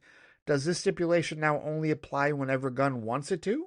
That appears to be the case until we hear that Tudyk has been cast as Clayface. And finally, my final comment about DC for this email, the amount of movies and shows they want to do each year sounds like way too much. Their original plan of 2 movies and 2 shows was fine, but now they want to throw in extra animated movies and shows? The general audience will largely only care about and watch the live-action movies, which means all the other stuff is mostly for fans like us. So it seems like we're likely to be the ones on the receiving end of the DC oversaturation. It's feeling like the buildup of the MCU problem all over again. I'm genuinely still looking forward to the DCU's true kickoff, he says, but all these recent comments from Gunn were like a bucket of ice water poured over me and a stark reminder that we really can't trust and shouldn't be trusting everything Gunn says just because it's him saying it. Some mild skepticism is always healthy. All right, Alex, there's a lot to unpack, and I decided to read through all of your paragraph because I wanted to see exactly where you were going with the DC stuff before I responded. But I will be honest with you, my eye twitched several times with a lot of what you just said. So first of all, let's just roll back on what you said here and try to process each of this individually. Now, like because I'm hearing a lot of skepticism and I'm hearing a lot of like criticism of this and like when I hear phrases like, well, obviously we can't trust this, it's like I'm hearing animosity from you, Alex, that I don't think is necessary. And I mean, listen, that's your business and you can do what you want, but like I feel like a lot of this is just I don't there's angst from you that I'm getting from this email that I don't think is warranted in this regard, personally. Now, you're talking about, yes, you're right. He is no longer just a creative, he is also an exec. But what about your BS detector? Why do you have a BS detector in the first place with respect to what Gunn is saying? There is nothing to like hold his feet to the fire with respect to a BS detector in the first place. He's a rookie. He is not like Kevin Feige, who's been in a producing role for a number of years and then got elevated to CEO of Marvel Studios. He is a rookie co-CEO for DC Studios. This is brand new to him. So I'm not saying that you should implicitly trust him. You shouldn't implicitly trust anyone that is an executive. What I am saying is, or what I'm asking rather, is what has he done for you to have a BS detector? Has he lied to you before? Has he said things and not followed through on them before? Like the criticism or the critical eye that we would give somebody like a Toby Emmerich or a Walter Hamada or someone else in that stead, it doesn't apply to Gunn because he hasn't lied to us yet, right? Like there hasn't been a reason for us to distrust him. We don't have to implicitly trust him, but why do we need to distrust him? And this whole thing about him wanting to build up to an endgame level event, no, I don't agree with you that it clashes with his insistence that every project can be viewed as a standalone. Because I would ask you then, Alex, how are they able to do it in the comics? How is it that we're able to read standalone events in comics that lead into a big event? How is it that I was able to read 97 issues, tie-ins included with respect to Civil War, and yet there was a whole ass arc going on in Spider-Man that was independent, whole ass arc going on in Fantastic Four that was independent. Like there are arcs that go on within a major event that are independent of the major event, and then they still come in to impact the major event. So I disagree with you wholeheartedly that he can't do this. I think that the reason you think he can't do it is because it hasn't been done before. And that's the thing, is like, it feels like a lot of what you're assessing this on is coming from how what our experience with the structure of the MCU, right? And we're using that as our model. Like, okay, well, this is how the MCU did it because it's the only way that we've seen it done on that successful of a scale. And that's the biggest challenge that arguably James Gunn has, is he can't be MCU 2.0. He can't. You may want that, Alex, and a number of others may want that to happen, but the reality of the situation is you're seeing now in phases 4 and 5 of the MCU why Gunn can't do that, why he shouldn't do that. So let's say that part of what you were talking about, maybe this is just PR speak and it actually is going to be interconnected by the MCU. Well, then he's asking for phase 4 and phase 5 financial results. And if he does that, the DCU will die. And you know what? I can talk about how I'm okay with I'm good with phase 4 and 5 of the MCU because I like the direction they've been taking it. But the reality of the situation is that financially speaking, they built the equity over the first 3 phases that they're not in this massive amount of trouble after what has happened with Quantumania and the Marvels. And I guess what's happening now with Brave New World, even though it's number 1, it's like they keep talking about the second and third. The drop-offs are huge, and this is going to be one of the lowest grossing Marvel movies in history. It's not pre-pandemic times anymore, and this isn't a massive team up. You do realize, people, that the only MCU movies that have made $1 billion post 2020 are Spider-Man No Way Home and Deadpool and Wolverine. Massive team ups with 20 years of or 10 to 20 years of build up, to be honest with you, right? Okay, we had build up with all the Spider-Men and all their rogues, right, from the Sony days into this for Spider-Man No Way Home, and we certainly had 20 years of build up with Hugh Jackman as Wolverine, plus better part of 8 or 9 years of Ryan Reynolds as build up for Deadpool. Okay, so those are your big projects that are making the buku money. Everything else, even Guardians of the Galaxy Volume 3, just shy of $1 billion in that regard, right? But here's the thing, is everybody on the MCU side is looking for, what's next? Where's their aim? And Marvel Studios believes that they can just, bring back RDJ and, get the band back together and get that old feeling going. They're taking that approach to it. That's what it feels like to me. That's why I'm cautiously optimistic about it, because I don't know if the audience is going to go for that. But Gunn's in an even more different perspective than this. He has to present a DCU that is fresh, that does not feel like MCU 2.0, that does not feel like something that Marvel fans are sick of seeing because of the oversaturation concern in that regard, right? And the oversaturation is only concerning with the general audience. It's not concerning for fans. It's not. You're going to watch it all, Alex. You are. And if you're not, then that's your choice. But it's really not going to make that big of a difference in the grand scheme of things in terms of the oversaturation discussion. So when you talk about those other projects being meant for the fans, you're right. And we're the ones that are largely going to watch them. The movies are the ones designed for the general audience, right? So when we talk about oversaturation, can fans be oversaturated? I guess that is subjectively up to you. If you feel like you're overloaded, that's your business. But most of the time, fans can't get enough. Fans want all of it because they either want all of it to enjoy or they want something to bitch about, one way or the other. So oversaturation, as far as I'm concerned, that falls on deaf ears with respect to fans. That is not a concern with fans, and not something to even remotely worry about with fans. But this whole idea you're saying, like, putting guardrails in the team event, why doesn't it do that in the comics? Right? Like, say there was a massive event going on that involved Creature Commandos, Superman, Supergirl, and Clayface. Are you saying that they all can't have individual runs of comics while that happens? And I realize that comics are different than movies, but here's the deal. You're approaching this from such an MCU standpoint because that's your only basis, right? That's your only center. That's the only thing that you have to compare this to in terms of a live action shared cinematic universe. So you're going at this, trying to make sense of it when the reality is they need to do something different. They need to do something that is very different than the MCU. And yeah, it is going to involve standalones. And to me, when I look at how he's involved the comic creators, when I look at how he's really been the first executive to point directly to the source material and go, read Supergirl, Woman of Tomorrow, read Superman for all seasons, when he's been telling us to read Flashpoint. Remember during the DCEU's farewell tour that, ended with not with a bang, but with a whimper, right? He was still recommending comics for us to read, right? He's the only one that has really been doing that. Feige has not done that, not to this extent, right? We've been getting homework assignments as far as the source material from James Gunn.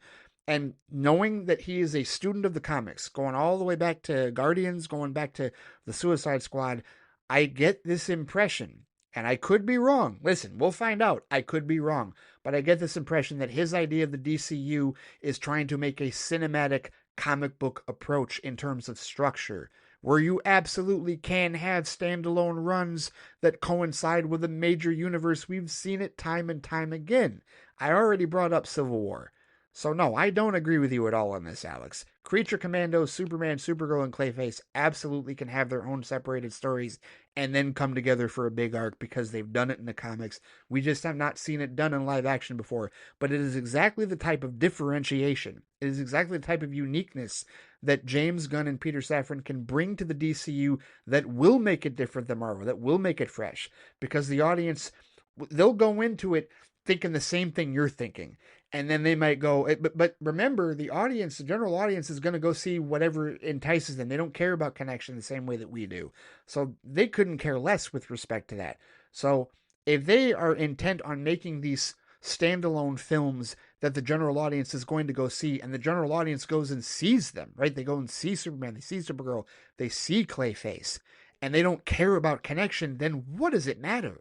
In the grand scheme of things, it really doesn't. The only people that are going to be hung up about it will be you or anybody that agrees with you in this regard, Alex, with respect to connection. But it really just feels like you're trying to match this to how the MCU structure has, guided you as far as an example, and I don't think that's a good idea. I mean, maybe that's what's happening, but I think that would be a mistake if Gunn is doing that. If Gunn is just doing this as PR and he's going to give us MCU 2.0, I don't think that's a good idea. I think he needs to do something to differentiate the DCU structure with the MCU. And I've already appreciated that it really does look like we're not getting origin stories. It looks like he's dropping us right in the middle of a fully formed DC universe that already has heroes, already has aliens, already has mutants, or metahumans, I should say, not mutants in that regard, right? Mutants is a Marvel thing. Metahumans is the DC thing. A world that already has all of that.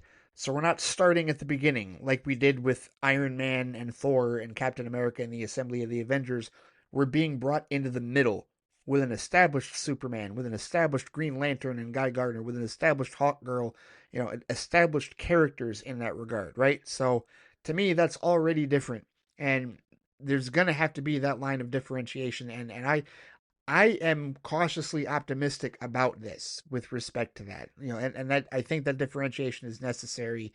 And I think if we're looking at this, trying to match it to what the MCU does and going, well, the MCU did it this way, like uh, he's going to have to go in that direction in order for it to really be like that. No, when he says Endgame, and by the way, I can't find the comment where he said that, but I will take it on your word that he has said that. Maybe this is another reason to reactivate Threads and Instagram. But like, as far as the DCU Endgame comment, I mean, so what else is he supposed to relate it to? He's got to find a layman's term for you. But I feel like in true fan form, you're taking it incredibly literally. Like, well, if he says Endgame, well, then it's got to be like how they did Endgame. No, it doesn't. No, it does not. And I contend it shouldn't be, because he's got to make it different enough from the MCU so that people don't look at it and just go, oh, it's just the MCU all over again. Because at this point, 17 years in, it really does seem like people are really starting to tire of the MCU, and you're hearing calls of reboots. Now, I don't know about the general audience. General audience is the general audience. They are never going to be as intently, like, devout and, pay as much attention to detail as we fans are. But no, I think that this all comes down to Gunn having to differentiate the DCU a lot more from the MCU in terms of structure. And he has said nothing or done nothing for me to distrust what he is saying. Okay. So I refuse to look at this and go, well, the MCU did it this way, so if he really wants that, he's going to have to do it. No, I'm willing to see what it is that he's going to do differently. Okay. That I'm willing to see that without having a BS detector of my own, because there's no reason for me to activate it. Why am I pressing the button? That was the first thing that kind of set me off with your email, Alex, to be honest with you. A BS detector. It's like, why? For what? Like, why is there always got to be some type of stress or contention with respect to these executives? I get it. Warner Brothers has screwed us over. I get it. Marvel, in some cases, and Disney have screwed us over. I get that we're not supposed to trust executives. But don't we want to be happy? Do any of us want to be happy? Can't we just wait and see what the hell happens before we decide, hey, I think he's full of shit with this or with that? That's how I feel about it. Like for example, your thing about Alan Tudyk, you haven't heard anything about Tudyk being Clayface in live action. So what? How far down the road is Clayface? I forget what the date on that is, but like, do we have any indication? So what? So basically, you're assuming automatically that when a Clayface movie is announced, that Alan Tudyk should immediately be announced as the lead actor. I mean, Clayface, I need to watch Creature Commandos, but I imagine that they're not going quite with the same, isn't this more like, here, you know what? At the risk of spoilers, I'm going to Google what this looks like. Here, let me just type in Creature Commandos Clayface, because I just want to see what he looks like. Okay. See, Creature Commandos Clayface. If this is the right image, and I'm pretty sure this is animated series Clayface. You know what that means? It means visual effects, which means there's certainly a case where Alan Tudyk could play a voice, and not necessarily the actor. But either way, why does he have to be announced as the actor right off the bat? Because there is still the chance here with respect to schedules not working out. Now, that's something that's beyond his control, right? If Alan Tudyk gets another project and he can't do Clayface, the live action film, right? That's a totally different story. But at the moment, I'm going to give them at least some benefit of the doubt because, again, they've done nothing to warrant my distrust. Okay. And there's a big difference between not trusting somebody implicitly and distrusting them, right? There's a difference between not extending trust, not extending as much trust, and distrust. Distrust means you think they're lying, which is what it sounds like you're saying. You think Gunn is lying, or at least you're inclined to believe that Gunn is lying. I am unwilling to go that far. I'm very unwilling to go that far. Until he actually lies to us, until he pulls a Hamada, until he pulls a Toby Emmerich or a Jeff Johns and a John Berg, until he pulls that, which he has not done yet as far as I'm concerned, because the only thing he's released is Creature Commandos. We've seen nothing else. But here we have all this consternation. We got bullshit detectors going off before we've even seen the first movie, and all these concerns and these complaints. I mean, I'm sorry that you feel like his comments were a bucket of ice water poured over you, but you know what? That's your business, and quite honestly, your problem.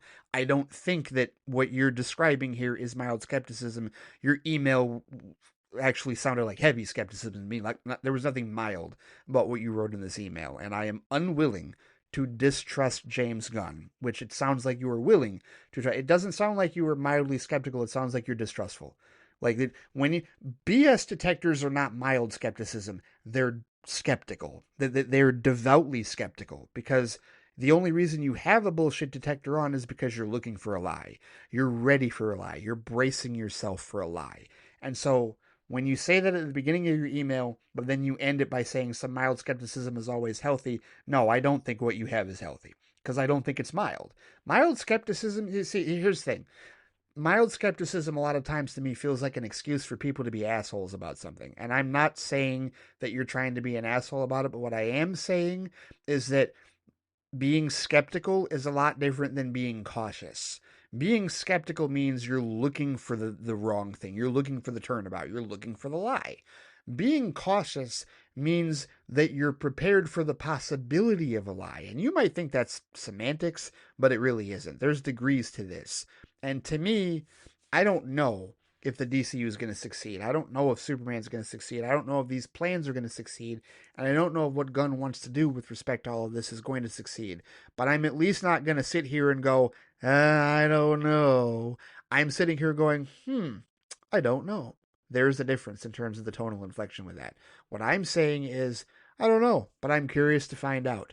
What it seems like you're saying, Alex, is, I don't know, this sounds fishy, right? You see how there's a difference between me saying, I don't know, but I'm curious to find out, and you saying, I don't know, but it seems fishy, right? There's a difference there, and I hope I'm explaining that, right? I don't mean to sound completely contentious to what you're saying, and it is all subjective, and we can most certainly agree to disagree. It's just I think that there's a lot of hostility in your email and your approach to that I don't agree with, and I don't think is warranted or necessary at this point. But and I don't think it's mild skepticism. I think it's definitely past mild skepticism, and at that point, I would question how healthy it is, truthfully, in that regard. But again, it's all subjective. It is what it is. That is how you feel, and you are more than welcome to feel however way that you want. I just don't agree with most of what you said in that regard. So we'll see. We'll see how it goes.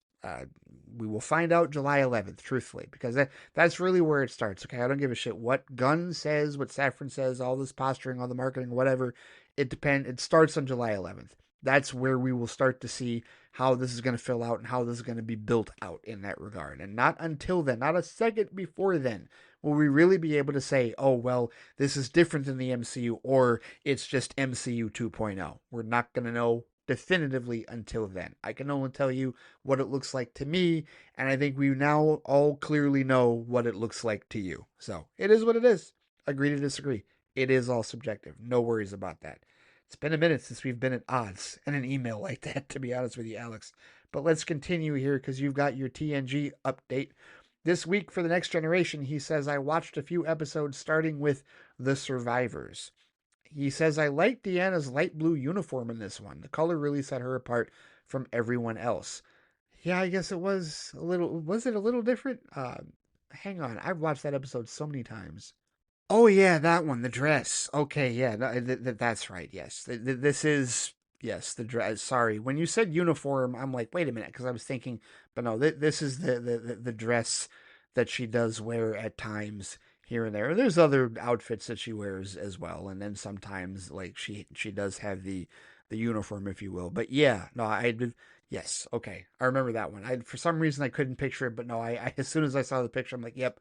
Okay. No, it is definitely a nice differentiating look for her in that regard. It did set her apart. And I think that was definitely intentional with respect to, what happened to her in the episode, really to, take her out and make the conflict. I read this thing recently where they talked about how there were so many cases in the show where they had to do something to her character or write her out of the episode in order for the Enterprise to actually go through the problem within the hour because she could just solve it immediately. Like she would have solved, if it wasn't for the music box, obviously, she would have solved that problem in the first 5 minutes but she couldn't because she was under a psychic attack. And while it made sense in this episode, sometimes it's a bit of a plot convenience. It is still kind of a plot convenience here. But either way, like you said here, you said it was very suspicious that Kevin, Rashawn, and their entire house were just perfectly fine after a devastating attack. My guard was up with them once I realized this, absolutely. And then you said, I was not expecting the twist involving Rashawn. However, Kevin seems all-powerful, and there were so many solutions to getting rid of the Husnak that don't involve killing them. Seems like he definitely could have come up with something, given his powers. Yeah, but that was the point. The point was that he was angry. The point was that he was that angry over the death of his wife. And that's where the moral, like, the moral ambiguity comes into play. The idea of, like, how far will you let your anger take you in terms of revenge when someone you love is taken from you? That was the point. Yeah, there were plenty of things he could have done to the Husnak. He was pissed off enough to literally commit genocide and eradicate them all. The best line of this episode is, "We have no law to fit your crime." That's what Picard says. There's nothing they can do. How could you possibly jail this dude who's not going to die for literally erasing an entire species because they killed his wife, right? But that's the point of it, is that he was that angry and to do that, right? And you know, as horrific as his crime is, it ends up being a crime of passion, and that's why he has all the guilt with respect to it. At least he wants us to believe that he feels guilty about it, and there's really nothing the crew can do with respect to this being. But that's what it was. It was a crime of passion, Alex. That's why he did it in that regard. It wasn't about the other things he could have done. It was about what he felt like doing in that moment, and he just did it. And you can't take it back once you do it in that regard. So, all right. So next up, he said he watched Who Watches the Watchers. He says this episode was mainly about the dangers of religious fanaticism. Yes, quite so. He said, so why are the people in this episode pretty much identical to Vulcans? With the Romulans, that's now 3 species that are all just basically Vulcans. Well, you're not going to have to really worry about the Mintakans going forward, so it's not really 3 species at this point. I mean, yes, they exist, but the Mintakans are not going to be a massive thing. And you could tell that from the end of this episode, right? They have their own path that they're going to journey on, but no, we're not going to be looking at this like there's Vulcans, Romulans, and Mintakans. No, but the thing is, clearly, there is a difference. I mean, Romulans are not basically Vulcans. Okay, Romulans look like Vulcans. Romulans have the green blood and the pointed ears, but the idea is that they're offshoots. They're the ones that went emotional and, you know, went completely off the emotional deep end, while the Vulcans suppress their emotions with logic. Because Vulcans are emotional. They just made a conscious choice as a society to suppress it with logic. The Mintakans are neither. The Mintakans are emotional and they're calculated. Like they do have the logic and the reason, but they're almost like, they're not devious. At least not at this point. They're devious. They are wondrous and they are naive, right? Their level of understanding is well below that of a Vulcan or a Romulan, because they don't even have interstellar space travel.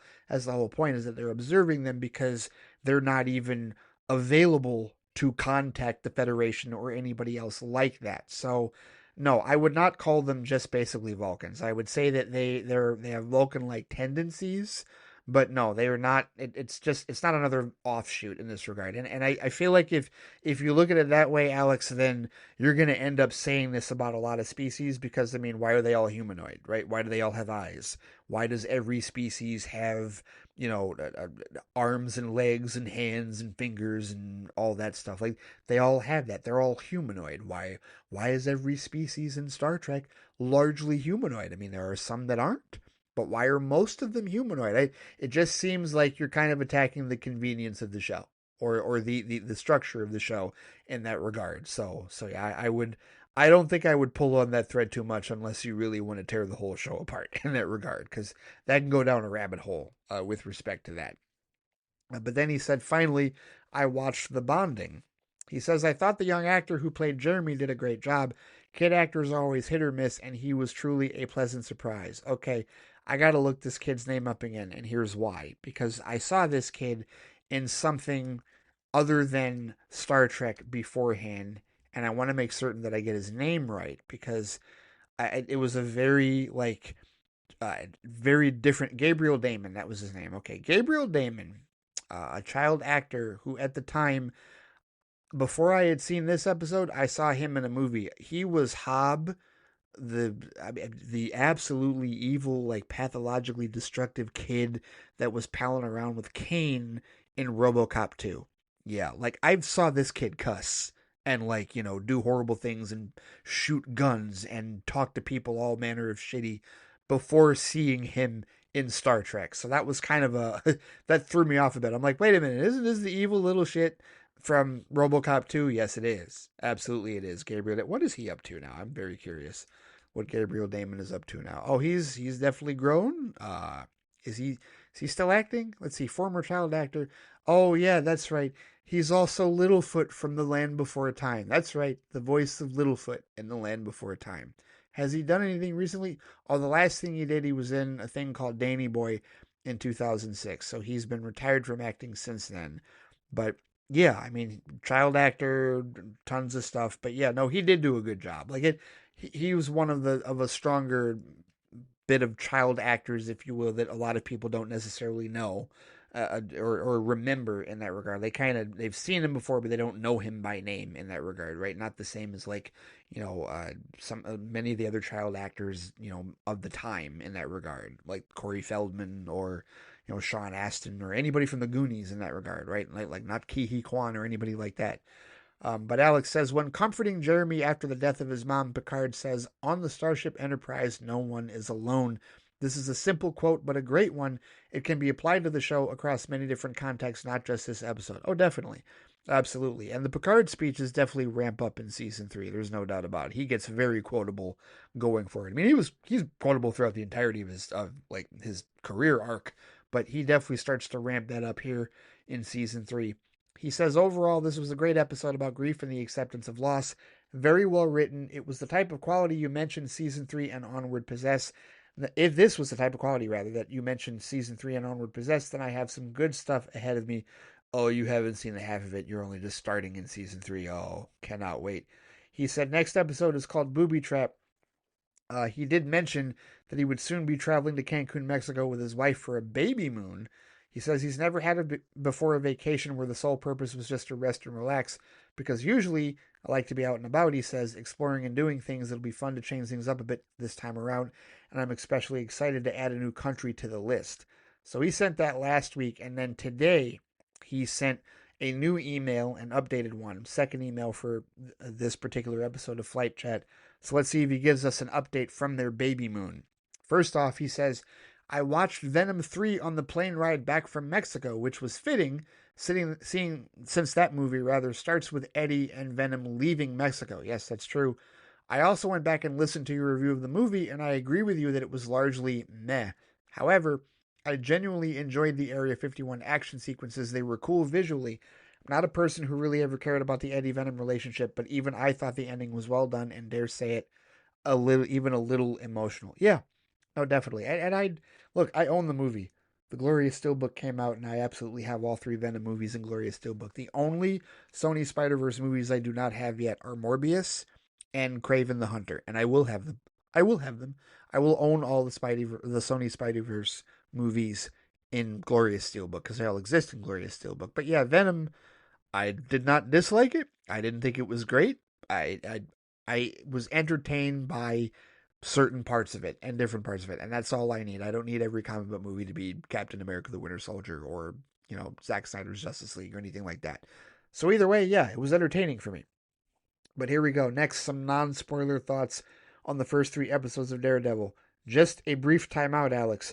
Should you wish to share spoiler thoughts in the future about Daredevil Born Again, you can, because I'm staying current on it. I'm currently current on all of this. So anyway, just giving that disclaimer again forward. We can talk spoilers about Daredevil Born Again. I'll give the warning for everybody else, but we can have spoiler conversations with respect to this show. We're going to do that. He says, I think the show is pretty great so far. I'm genuinely enjoying it. Before starting it, I was unsure how much it would be a successor to the previous show or if it would feel more like its own independent thing. The first episode made it clear it's definitely a continuation of the Netflix era, and I found myself wishing I had given 3 original seasons a rewatch, since there were so many details and things they were referencing that I just didn't remember fully. Yeah, that is something that I would recommend. Like anybody, Wally was saying they were going to do a rewatch. Yes, definitely great idea. So I'm looking forward to his thoughts, going forward with the rest of the show. Because yes, a rewatch probably is a good idea because the details and the emotional relevance of certain things and characters and whatnot will definitely hit home if you remember how strong they were in the original series. Definitely, because this is season 4 of that original Netflix series. There's no doubt, absolutely. But he says, and now some more spoilery thoughts. I do have to disagree with you about Foggy. Okay, spoiler warning. Spoiler warning for anybody. Daredevil Born Again. Spoiler warning official. Here it is. Your spoiler warning. We're talking spoilers. All right, here we go. He says, I do have to disagree with you about Foggy, about how they're secretly just waiting to bring him back. I think he really was killed off, and it was the writer's way of transitioning the viewer from the Netflix era to the Disney Plus era, like it was their way of saying, yes, everything that happened in the Netflix show still happened, but now it's time for a new beginning. I hope you're wrong. I seriously hope that you're wrong, Alex. And if you are not wrong, then I fully understand anybody that is royally pissed off about that, because that's a shitty way to end a character. And if that's how you want to transition to the Disney Plus era, I think that's a bullshit way to do it, personally. And you know what? They can do it that way if they like, but I don't think that's a good idea, especially since if you're going to bring back all the principles, and mind you, we can't make a ton of assumptions with respect to what is happening. And just to finish your point here, you said, I'm not going to lie, my jaw dropped at the end of episode 3. The last few minutes of the episode were so joyous and hopeful, and then for it to end the way it did, it completely caught me off guard. But it has me so looking forward to what comes next. You also said, I'm so curious about what the plan for the original show was and why it got a massive overhaul. Whatever the case, I'm glad they decided to take a little more time with it, because I think the current version is great. It definitely captures the original tone and quality of the Netflix series in my eyes. Yeah, and that's why I'm not curious about whatever the overhaul was, because I like the direction that they've taken with it so far in the first 3 episodes.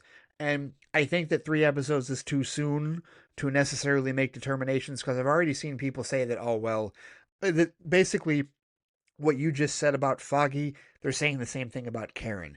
And there's been this insistence that I've seen from some of the producers that, oh no, Karen is not just gone. Karen will come back and Karen will play a big part in the season. Now, again, as you pointed out with your James Gunn BS detector, you said it could just be PR speak and it remains to be seen. Okay, fine, fair enough. But my point is, if you're already taking this tone through the first 3 episodes, what exactly are you going to do differently that's going to make this the Disney Plus era? I don't feel like they're doing it. I don't get the impression that this is just like some line of demarcation, like, okay, here's Disney Plus. Let's go ahead and kill off Foggy and push out Karen, and now that's going to denote how different this is. I don't think so. Because everything else about the tone of this show matches the Marvel Netflix show. Everything.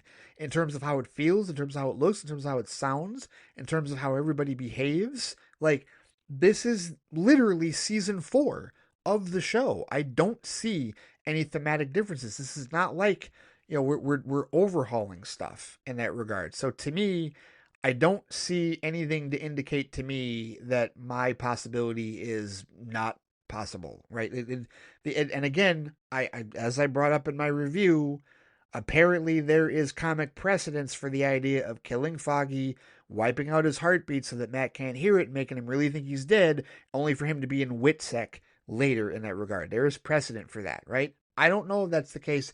Maybe Foggy really is dead. If he is, I'm not happy about it, and I'm not happy. I completely understand anybody else that's not happy about it. It doesn't mean it's going to ruin the story for me, but it is going to be a decision that I won't agree with in that regard. For something, I mean, that is so incredibly shocking, and maybe it's something that over time I would feel less pissed off about. But at the moment, if that turns out to be the case, I won't be happy about it. And I will respect it because it's a creative choice that they made, and those, it's all subjective in that regard. But yeah, we'll see how it goes. But this show has already gone hard enough in the first 3 episodes to match the Marvel Netflix show that I really don't see where this Disney Plus pulling of punches is coming from in terms of a transition. And that certainly wasn't a transition. Oh, we're going to kill Foggy and then we're going to move forward into the nicer, cozier, comfier Disney Plus era of Daredevil. I don't see that. I really do not see that being the case. But whatever. We're only 3 episodes in. We've got 6 more left this season, and then we've got another 8 episodes next season of this show. So they've just begun filming, and there's set photos where people are trying to see like the different uniform, the different outfit that he might have in the second season. But either way, and the way this is going, We're just looking at Daredevil seasons 4 and 5, basically, which I'm happy about that so far, to be honest with you. But yeah, a lot to be seen. But remember, Flightbox episodes every Wednesday, talking about the most recent episodes. So stay tuned next Wednesday for thoughts on episode 4 of Daredevil Born Again, season 1. Essentially, Marvel Netflix Daredevil season 4. But all right, on to the TNG episodes that he watched. He watched one. He said the booby trap he watched. He says Jordy had more game with a computer program than with an actual human in this one. I guess it's easier to be smooth when you know you're not talking to a real person. Yeah, file that one away under creepy Jordy shit. I'll just say that. Because that's gonna just file that one away. Just keep that in mind. Keep that specific scenario in mind and understand that it doesn't really age well going forward. That's all I will say about that. And we'll cross that bridge further when we come to it. But he said, based off the title of this episode, I thought the characters were going to get stuck on board the ship and have to go through a gauntlet of booby traps to escape Indiana Jones style. This would have been really cool. So did you not like the episode? Did you not like what happened? Like, I mean, I don't know. Booby trap is kind of quintessential Star Trek Enterprise stuck on the verge of destruction problem for an hour. Like, I don't know. Like that, it doesn't sound like you cared for the episode if you thought it would have been cool if they had done like a Temple of Doom style in that regard. I don't know. But let's see. Stuck on board the ship and have to go through a gauntlet of booby traps to escape Indiana Jones style. Well, I won't say that that particular scenario doesn't entirely happen later, but I won't say when, and I won't say what the circumstances are. I'll just say kind of. Kind of. We'll get there. We'll get there. You and Amr will both get there, and we'll both have fun talking about those episodes when we get there. Your next one up on deck is called The Enemy. Ooh, that's a good one. I am very intrigued to see what you have to say about that one. But he says, live long and prosper, Alex. Yes, indeed. Hope the trip to Mexico was relaxing. Hope that you really were able to decompress and refresh and re-energize and do whatever you need to do. Looking forward to more of your emails going forward, and we'll see how the BS detector goes with respect to James Gunn and the DCU, and also how you feel about some more upcoming episodes of season 3 of TNG, because yeah, we're about to get into some real good shit here, no doubt. And now let's close things out with some emails from Jared Cardos. He's got 3. We've got to go all the way back to March 4th for his first email, titled DC Studios Updates. It's a bit of a longer one, but it looks like he's got a comic image to share here. So let's talk about this, because I did talk about the DC Studios updates in a previous episode. He said, hey, Ray, hope you're doing well. The people passing you mentioned was indeed really sad, both way too young, especially Michelle Trachtenberg. And these things usually happen in threes, and we just got a really big one in Gene Hackman, along with his wife and at least one of their dogs, which right now seems to have a lot of mystery around it. It seemed like an accident at first, but now it's looking like there could have been foul play. I won't speculate since that's for the police to figure out, but whatever happened, it was a tragic event. Yes, indeed, no doubt about it. On to some happier news, he says. The DC Studios Summit last weekend. Remember, he sent this on March 4th. He says, it's interesting. When I first heard that they were going to be doing a press event this past Friday, my first thoughts went to some sort of new look. Maybe the first look at Supergirl or the Lantern crew in costume. Then I saw on one of the DC Reddits, I forget which one, a photo of a tweet from Grace Randolph, believe me, not by choice, I know, saying that nothing was really said, so I took my expectations way down. Then the news article started popping up, and while there wasn't one big announcement or anything, there were enough smaller announcements that ended up being a pretty exciting bit of news, he says. What's funny is that a few days after all this, we actually did get something sort of like what I initially thought with that first look at Kyle Chandler and Aaron Pierre in their civvies walking down a road. I've seen some people complain that we didn't see them in their costumes and worry that this will try to be too grounded, Jared says, and not really feel like the Green Lantern Corps proper. But he says, I'm assuming that they're likely holding back on showing the costumes, if not just to keep us nerds on the hook wanting more. Not to mention, we don't know how much of their costumes will be enhanced by CGI or not. I also assume, he says, that because of the Earth-focused nature, our heroes will mostly wear civilian clothes, if not just to blend in and suit up when it's necessary. Maybe that won't be enough for some fans, but I'm willing to watch the show for myself before I decide if that's the case for me. I completely agree with you on that, Jared, no doubt. He says, my only nitpick about the first look photo rather, is that I wish Jordan was wearing his more signature flight jacket rather than some random green jacket. Just gives him a little more flair, and that's the image that he provided of comic Hal Jordan wearing the flight jacket. And he may have a different origin, Jared. It might not be, we got to see where he's at in his Green Lantern Corps career in that regard, and he's going to be older. So, and this picture of Kyle or that of Hal rather that you sent is clearly not older Hal necessarily. He's not Kyle Chandler older Hal in that regard, right? So I don't know. That may play a part in it. He may be past wearing the bomber jackets in that regard, but either way, he says. But back to the conference, I'd agree that I'd rather read the official sources than the regurgitators on social media, especially since they don't cite their sources a good chunk of the time, and it's hard to tell if they're just making things up half the time. But one thing that does bug me a little, however, he says, is how all the trades will have more detail on or sometimes completely omit things that were mentioned in the summit, so you kind of have to read all of them to get a complete picture. I also looked at articles from Variety and Deadline, he says. The former had more details and some interesting quotes, and the latter grouped its article by all the projects. Yes, different structures. I saw that as well. One thing that I found interesting, he says, was that this summit actually confirmed a lot of rumors, specifically for Teen Titans, that the screenwriter Anna Nogueira is currently working on it, and technically the Deathstroke Bane screenplay by Matthew Orton, but they only really confirmed that he's working on a screenplay that's something kind of like a Deathstroke Bane story. Makes me wonder if this is more of a villain-focused story in which those characters play bigger roles. Perhaps. That's a decent extrapolation. He says, since I haven't talked about it much either, I'll agree that the Clayface movie sounds promising with its writer and director attached, and there is a lot of fun ideas that you can do with the character because there have been so many different takes on him. Seriously, there are way more versions of the Clayface in the comics than you might expect. That said, there was a part of me at first that bristled a little at the idea of one of Batman's villains getting a DCU movie before Batman. But I do think Clayface is a villain where you can get away with just showing up in the background without having to yet commit too much on what you're going to do with him. I am curious to see how this will be treated by the casual audience. Like, Joker was able to get away with a solo film because he's at least top 5 of the most popular villains in fiction. Clayface, not so much.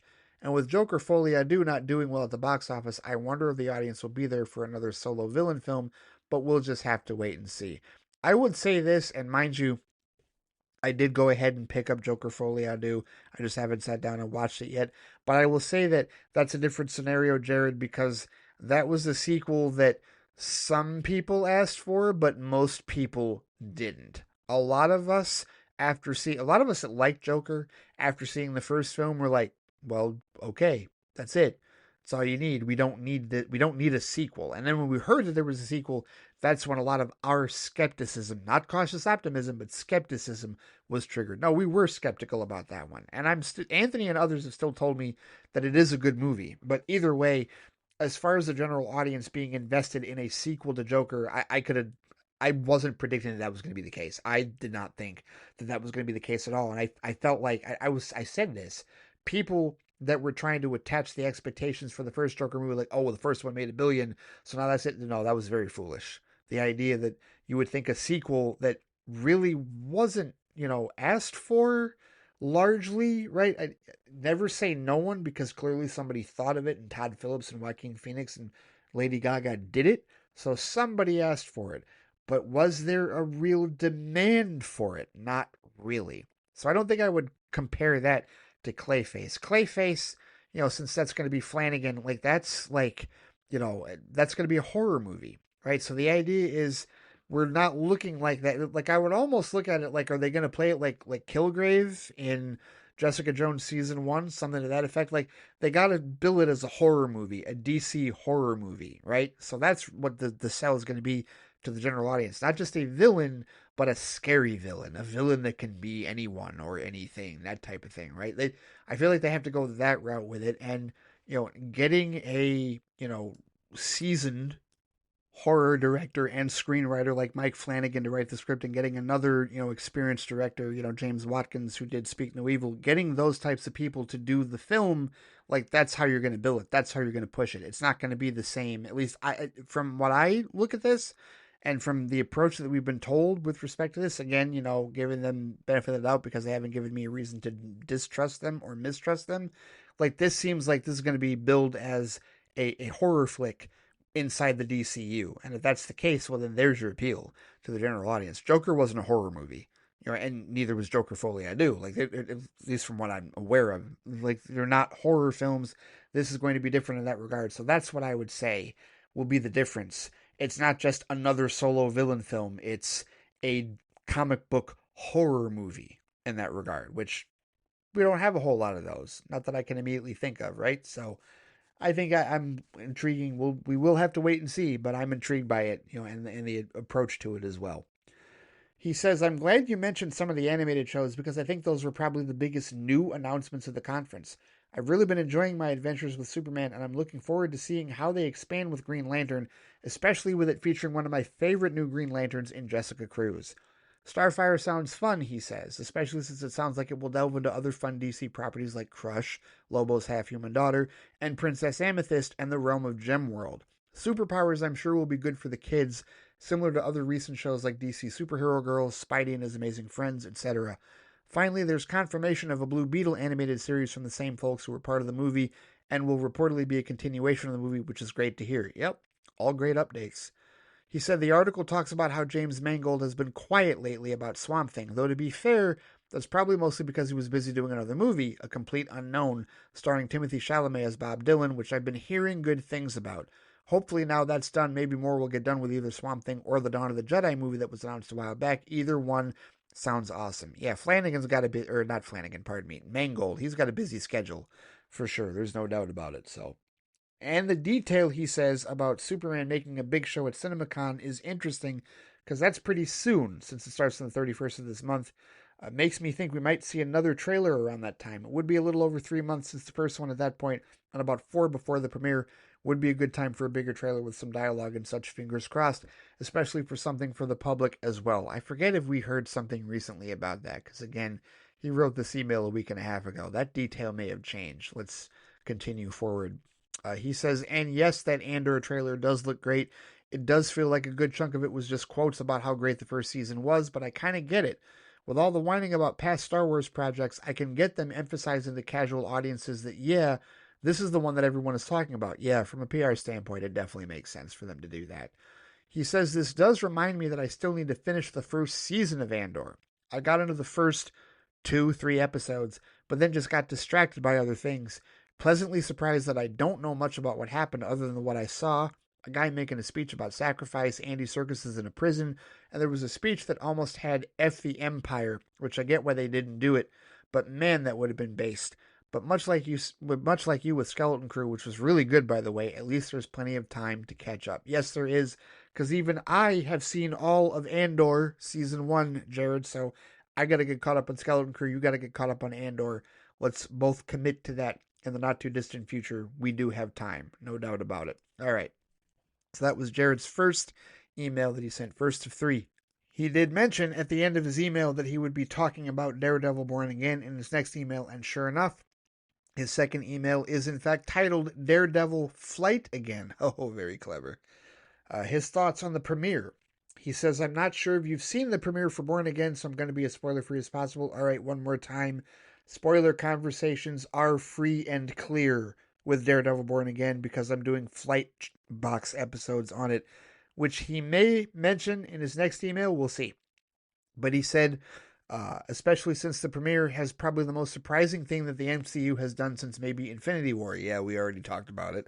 The premiere has definitely kept the grit and drama of the original Netflix series and then some, not to mention the great fight scenes. The only downside I saw, he says, was that there was some CGI, specifically in the first 10-ish minutes, that were like third act of Black Panther in terms of not looking great. That said, I understand that the first couple and last couple of episodes had been reworked, so I imagine the CG was rushed. Yeah, I mean, it wasn't the best, but, it's... I can live with it, especially considering everything else that happened and what they were trying to do with that whole sequence. Same way that I can live with it with Black Panther, although I think some of that was worse than what we saw here. But either way, it is what it is.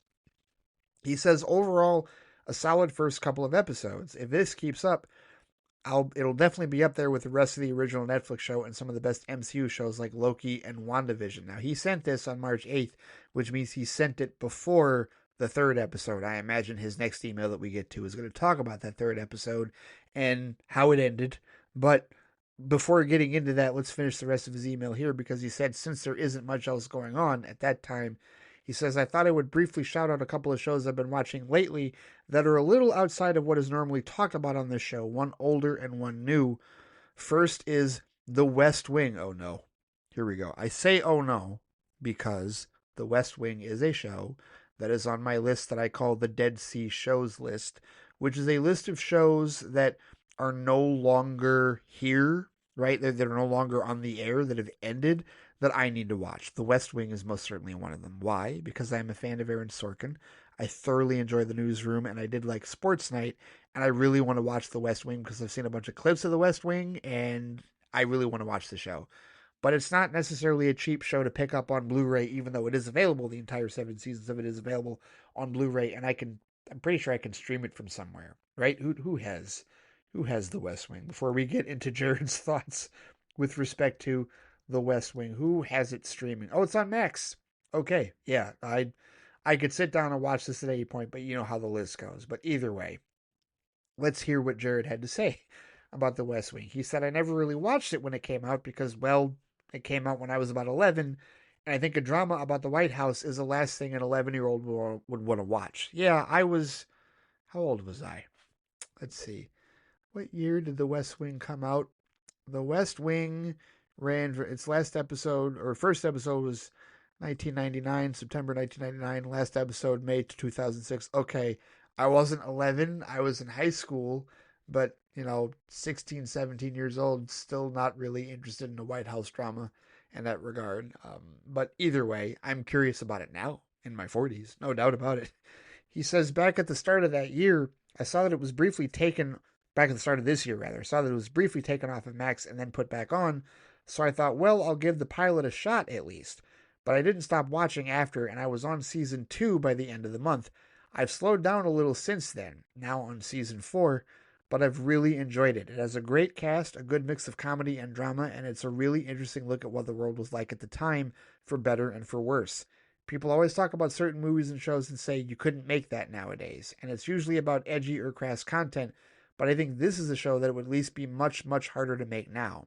It would be tremendously difficult to make a show that is this light and sincere and ultimately optimistic viewpoint on American politics. Yeah, that would be very, very difficult to make now, and not because the content would be seen as insulting or offensive, but because it would be seen as completely and utterly unrealistic. And I'm sure some people would call it detrimental because they would not want to make light of American politics in this day and age, considering the severity of what's happening. So I hear you on that. But then he says also there's The Pit, a new show about 2/3 through its first season, he says. The second season's already been announced on Max. He says, I would sort of describe it as a mix of ER and 24, a 15-episode series where each episode takes place in an hour of the 15-hour day shift in a Pittsburgh hospital's ER, often called The Pit. Now that is sounding a little like a medical 24. Interesting. But he says, now I'm not normally into medical shows, but the concept and the trailers looked intriguing, so I have given it a shot and found myself really enjoying it. The characters and actors are all well performed and have great dynamics together, making it something I have to get back to as soon as episodes drop, and I imagine it will work even better as a binge watch. It's also interesting to see in a TV world where 6 to 10 episode season lengths are becoming more of the norm. This is a series where having 15 episodes works. There's no fluff or fat in any episode, and being more grounded, they don't have to worry about big effects and stuff, which I think is a big part of why some of the shows we watch are much shorter. He also says, I feel the need to give a little warning though. Probably don't watch this while eating. It isn't a complete gore fest, but being on a streamer, they do seem to be more comfortable showing the more grisly elements of that kind of work. Let's see. Who is in The Pit? I'm curious about that. Because Shonda recently, this is it. This is totally it. Yep. Shonda was recently watching a medical drama. She wasn't watching it on Max, I didn't think. I thought this might be somewhere else. So maybe it was Max. Maybe she was watching it on Max. But yeah, the reason this caught my eye was not just because of Noah Wyle, who, is he any stranger to medical dramas? No. But I was really curious because I saw Issa Briones playing a character that Shonda says this character is not a good person and is just flat out like a bitch, apparently. But like, Issa Briones, I am familiar with her because she was Soji and Daj, the twins, from Picard season 1 and 2. Well, both of them were in season 1, and then Soji was in season 2 of Picard. So I'm familiar with her from that. And then, is there another actor? Yes, Tracy. I really hope I'm pronouncing this right. Tracy Afichor. Uh, she played Vixen in the CW on Legends of Tomorrow, and I think also in the animated CW Vixen series. But she plays Dr. Heather Collins in the show, so that's a couple of actors that I noticed the other night when she was watching. Like she had it like it was in, you know how they have like that screen, like that menu screen, and it just shows you like a cast picture of everybody, like, you know, from promotional photos, right? And so I saw those two and was like, oh, Star Trek and Legends of Tomorrow. All right, there you go, right? Palling around with Noah Wiley. So yeah, no, I Shonda watches. Oh wow, Brandon Keener is in this too. Brandon Keener, who is the voice of Garrus Vakarian in Mass Effect. Drew Powell, who was in Gotham. Butch from Gotham. That's right. He apparently is in this show. But yeah, Shonda watches a decent amount of medical dramas. I think she watched ER back in the day. She certainly watches Grey's Anatomy and others as well. So yeah, oh, and she watched that other one, New Amsterdam, with Ryan Eggold and Freema Eggeman, my favorite companion from Doctor Who, Martha Jones. But at any rate, interesting. So that's a positive vote for the pit, but just don't be eating while watching it.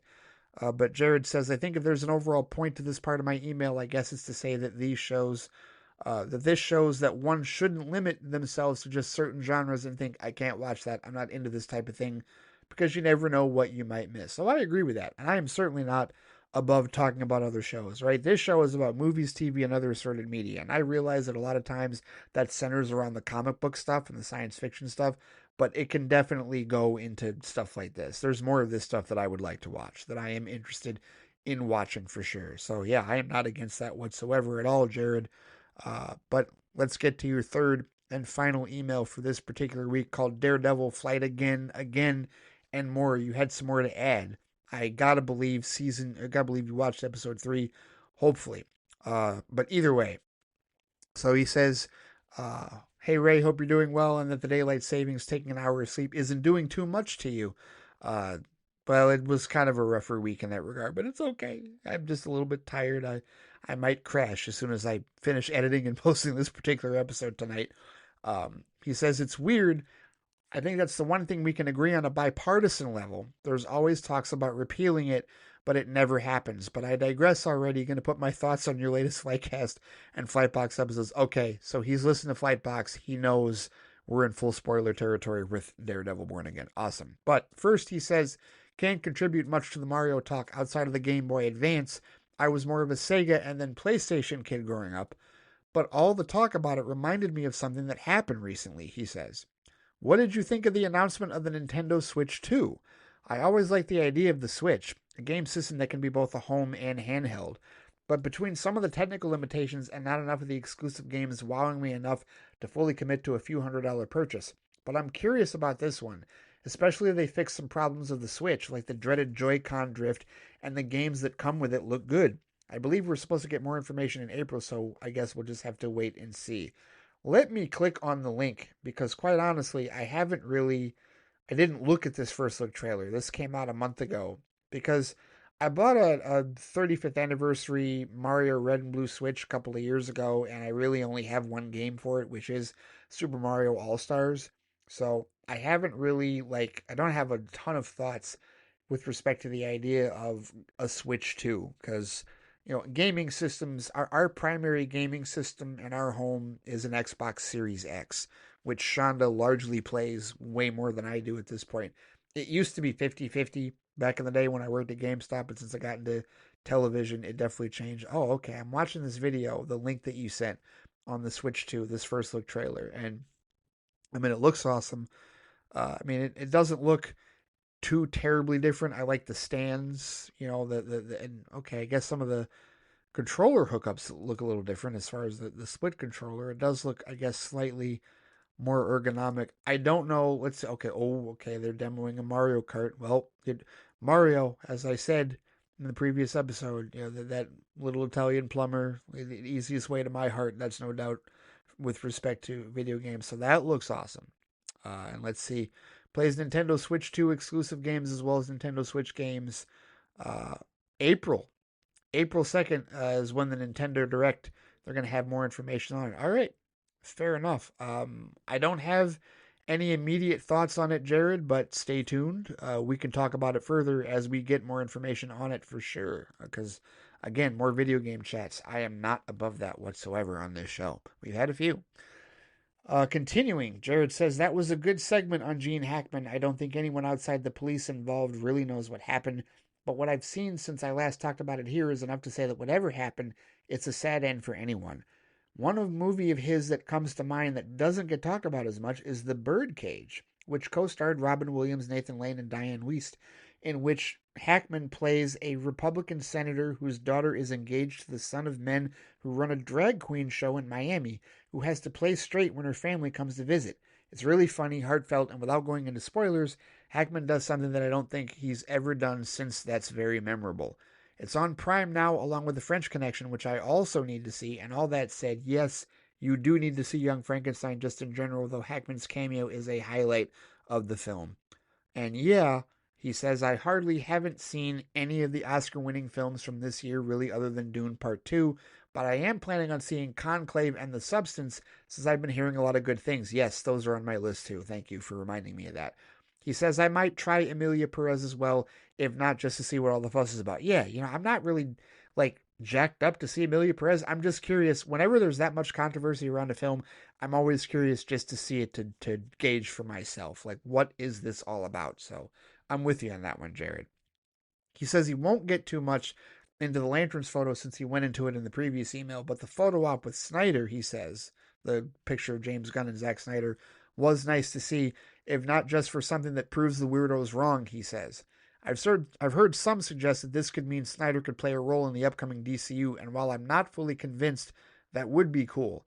Of the projects already on the slate, I could see him doing something great with The Authority or Paradise Lost. Oh yeah, definitely. And you know what? I will say this. I talked earlier about how, they would need to build some clout in order to be able to bring him aboard, but there is a flip side to that, which is that since Hamada and Emmerich and all the people that, like screwed him over are gone, and this is a new regime where his buddy James Gunn is, like one of the co-heads in charge, that does lend to a little bit more of a possibility, a stronger possibility of him doing a project in the DCU even without the clout, right? I still think that nothing is going to get off the ground until after Superman is released, as far as that goes, right? The stuff that's been greenlit now, I feel like, not that there's necessarily a freeze per se, but I feel like we're not going to hear a whole lot of bigger stuff that's announced and greenlit until after Superman. Like, I take Gunn at his word with respect to they're not going to greenlight projects until they're really sold on the script and it's presented to them. But I also feel like they're going to wait on a lot of those until after they see how this DCU starts. I think from a business standpoint, it would behoove them to do that. So I'm not fully convinced on the idea of Snyder working in the DCU either, but I would love to see it happen for so many reasons, truthfully. And not just for those of us, Jared, that are definitely past the whole idea of restore the Snyderverse because we realize the feasibility of that is just past its prime. There's no way, like unless they were to do it animated or like a in comic form, right? It would just be cool to see Zack Snyder do a DC project again, especially that would, as far as the perception of him, and not the public perception, because a lot of the general audience still doesn't know who the hell he is, but as far as fan perception, I just want to hear their brains break. I want them all mad and angry and the world making a lot less sense to them. I want that for both sides, for both of the cults, for both the Snyder cult and the anti-Snyder cult. I want them both in pain. I do. That's Schadenfreude. I want them both to suffer. And that is a massive way that the both of them would suffer because the anti-Snyder cult would be pissed that he's making another DC movie and the Snyder cult would be pissed that he's friends with James Gunn and the Snyderverse isn't being restored. So, yes, I want both of them hurting, both of them in pain. I don't care if that's mean. That is how I feel. The cults do not deserve any benefit of the doubt from me or anyone else. They both suck. So, continuing forward, he says, so now that I know that you've seen it and there's another episode to talk about, I've really been enjoying Daredevil Born Again. That opening sequence legitimately shocked and amazed me with how they were willing to... Okay, spoiler alert, hang on. One more time, spoiler alert, Daredevil Born Again. Okay, spoilers, going forward. He says that opening sequence legitimately shocked and amazed me with how they were willing to kill off such a fan-favorite character in Foggy, not to mention the ultimate hallway fight and Matt going as far as he did. Yeah, he threw freaking Bullseye off a roof. That was awesome. Some of the CGI and Matt running across the rooftops looked sketchy. That's a good word for it. But he says, I think that came from the sequence being made so late in the game. Yeah, that's what Alex was saying. I agree. I've also really enjoyed the legal drama that the show has been doing, especially with the Hector/White Tiger stuff, as its legal center helps make Matt stand out from other heroes. Definitely curious to see where they take the story and if it's able to surprise me any further. As for the chances of Foggy being alive, I wouldn't completely rule it out, he says, but it does seem unlikely. I think I vaguely remember what you're talking about, a comic story of Foggy having his death faked to move to witness protection, but with Bullseye involved, that doesn't feel likely to me. I recall reading with the reshoots that the show originally was going to start with Foggy and Karen possibly Karen already dead, and I think that opening sequence was to give that cast one last nice moment before they pulled the carpet out from under us. I don't like that. If that is what they end up doing, Jared, I don't like that. And I will respect their decisions as creatives, but it is a decision that I will not agree with, personally, if that is the case. And it would also contradict the idea of, these producers telling us that Karen is going to come back and make a bigger part of this first season in this regard, and not just be... Because I also saw in a Reddit post that people were complaining about the McDuffie character, and apparently she and Matt are supposed to be romantically involved in the comics, and they certainly have not gone that direction in the first 3 episodes here. And the idea is, okay, well, they have given him a romantic interest in that doctor, the therapist that's treating the Fisks, right? Wilson and Vanessa. But also the idea that Karen will also come back at some point. So, the whole thing about the changes that they made, I don't know, and again, largely don't care about the changes that they made. However, if they decided to just give us Foggy for 5 minutes and then whack him like that, no, I don't like that. I do not like that. I would have rather he have been dead off screen. I get it as far as making an impact on that, but I also feel like the MCU is a franchise that can bring anybody back when they feel like it, even after they've killed Robert Downey Jr.'s Tony Stark in Iron Man or in Avengers Endgame back in 2019. They can still find a way to bring him back as Doctor Doom, right? And obviously that's a different circumstance, but whatever. I don't know.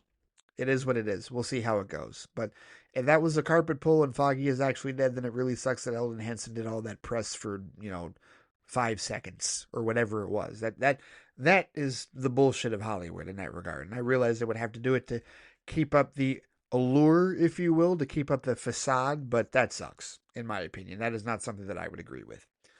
But finally, he said, I didn't even think to consider the Punisher as the one who killed White Tiger. I went back and did notice the skull shirt the guy was wearing. My immediate assumption while watching it was that it was one of Fisk's men that pulled the trigger, and maybe he has some of those Punisher cops on his side. I just don't see it as Frank's style going after another vigilante. I am curious to see just how much he's involved with the Punisher gang storyline, because it was announced that Frank will have his own special a la Werewolf by Night and the Guardians of the Galaxy Holiday Special, and I imagine that the Punisher gang and the cops will have a role there. It should be interesting to see how either show handles it, because like you said, there's an alarming amount of that kind of thing in real life, and it's something that has been addressed a time or two in recent comics before they kind of had Frank put out of the picture for a while. Yeah, and he shared a comic frame, which... Let's see, what is this? We have this sort of, it's a comic frame. This guy's saying we have this club, sort of more of a movement. Just show him, Oscar. And he's got a Punisher symbol. He says, we believe in you. What the hell is this? It's not the whole force. Hell, most of them want you in the ground, but some of us believe in what you do. We're doing whatever we can to take back our streets. And then Frank, I guess, grabs it from him. He's like, hey, what are you? And he rips it up and he says, I'll say this once. We're not the same. You took an oath to uphold the law. You help people. I gave all that up a long time ago. You don't do what I do. Nobody does. You boys need a role model. His name is Captain America, and he'd be happy to have you. Right. Exactly. And okay, the red herring obviously is that, oh no, the Punisher killed him. That's what somebody uninitiated would likely think. But I actually agree with you, Jared. It doesn't sound like what he would do. The idea of just killing a vigilante in cold blood like that. I agree that it probably is not frank in that regard, and it is one of the Punisher groups. But yeah, this type of thing, man. I mean, you don't have to go that far, especially in some of the pockets of where I live, to see pickup trucks with Punisher logos, right next to a Back the Blue sticker. Like that shit's real. As far as those people who use Frank Castle as like a role model for what they do, and I know Marvel knows this in that regard for sure. But yeah, it's something that I love the fact that they have addressed in the show, and I'm very curious to see where they go with it. Definitely. And he said, looking forward to future episodes, both regular and for Born Again. Until then, yes, indeed. Thank you for your feedback, Jared. I have been enjoying Daredevil Born Again for the first 3 episodes, and I am looking forward to it being a weekly watch and a weekly record for FLITE Box. It has been a minute since I've done that, and I definitely want to stick to this one. Every Wednesday will be when the new episodes come out throughout this first season of Daredevil Born Again. So awesome. And yes, spoiler chat engaged. Spoiler chat, weapons hot as far as spoilers are concerned with respect to our discussion on Daredevil Born Again. We'll give the warnings. We'll make certain of that if anybody doesn't want to get into spoilers with respect to the show. But we're going to talk about it because there's a lot to talk about, and we're enjoying it so far. I think all of us are enjoying it so far, so that's good. Awesome. Thank you, as always, for the feedback, Jared. And that is going to do it for this particular episode of FLITE Chat. Thank you so much for listening. Thank you so much for sending in your emails. Thank you to everybody who contributed to the feedback circle this particular week. Indeed, all of our regulars, if you will. Remember, we're doing this every other week, so don't look for a new episode of this on the 21st. Look for a new episode of this on Friday the 28th. And I will decide in between now and then if we're going to change the title, because I got an idea on changing the title for it, but either way, it's going to be the feedback show, and it's going to have a Friday tone to it, if you will. But thank you so much for listening. Thank you so much for supporting the FLITEcast. If you have any thoughts on anything that we have discussed in this particular feedback session, if you have any thoughts about Daredevil Born Again, if you want to talk about any of the DCU stuff, if you want to talk about any watch updates and stuff that you've been watching and whatnot, you know where to find me on BLUESKY at FLITEcast. There's also a FLITEcast Facebook page, and of course, I can be reached by email at ray@theflightcast.com. All right, take care, stay safe out there, and I will see you all next time. Take it easy.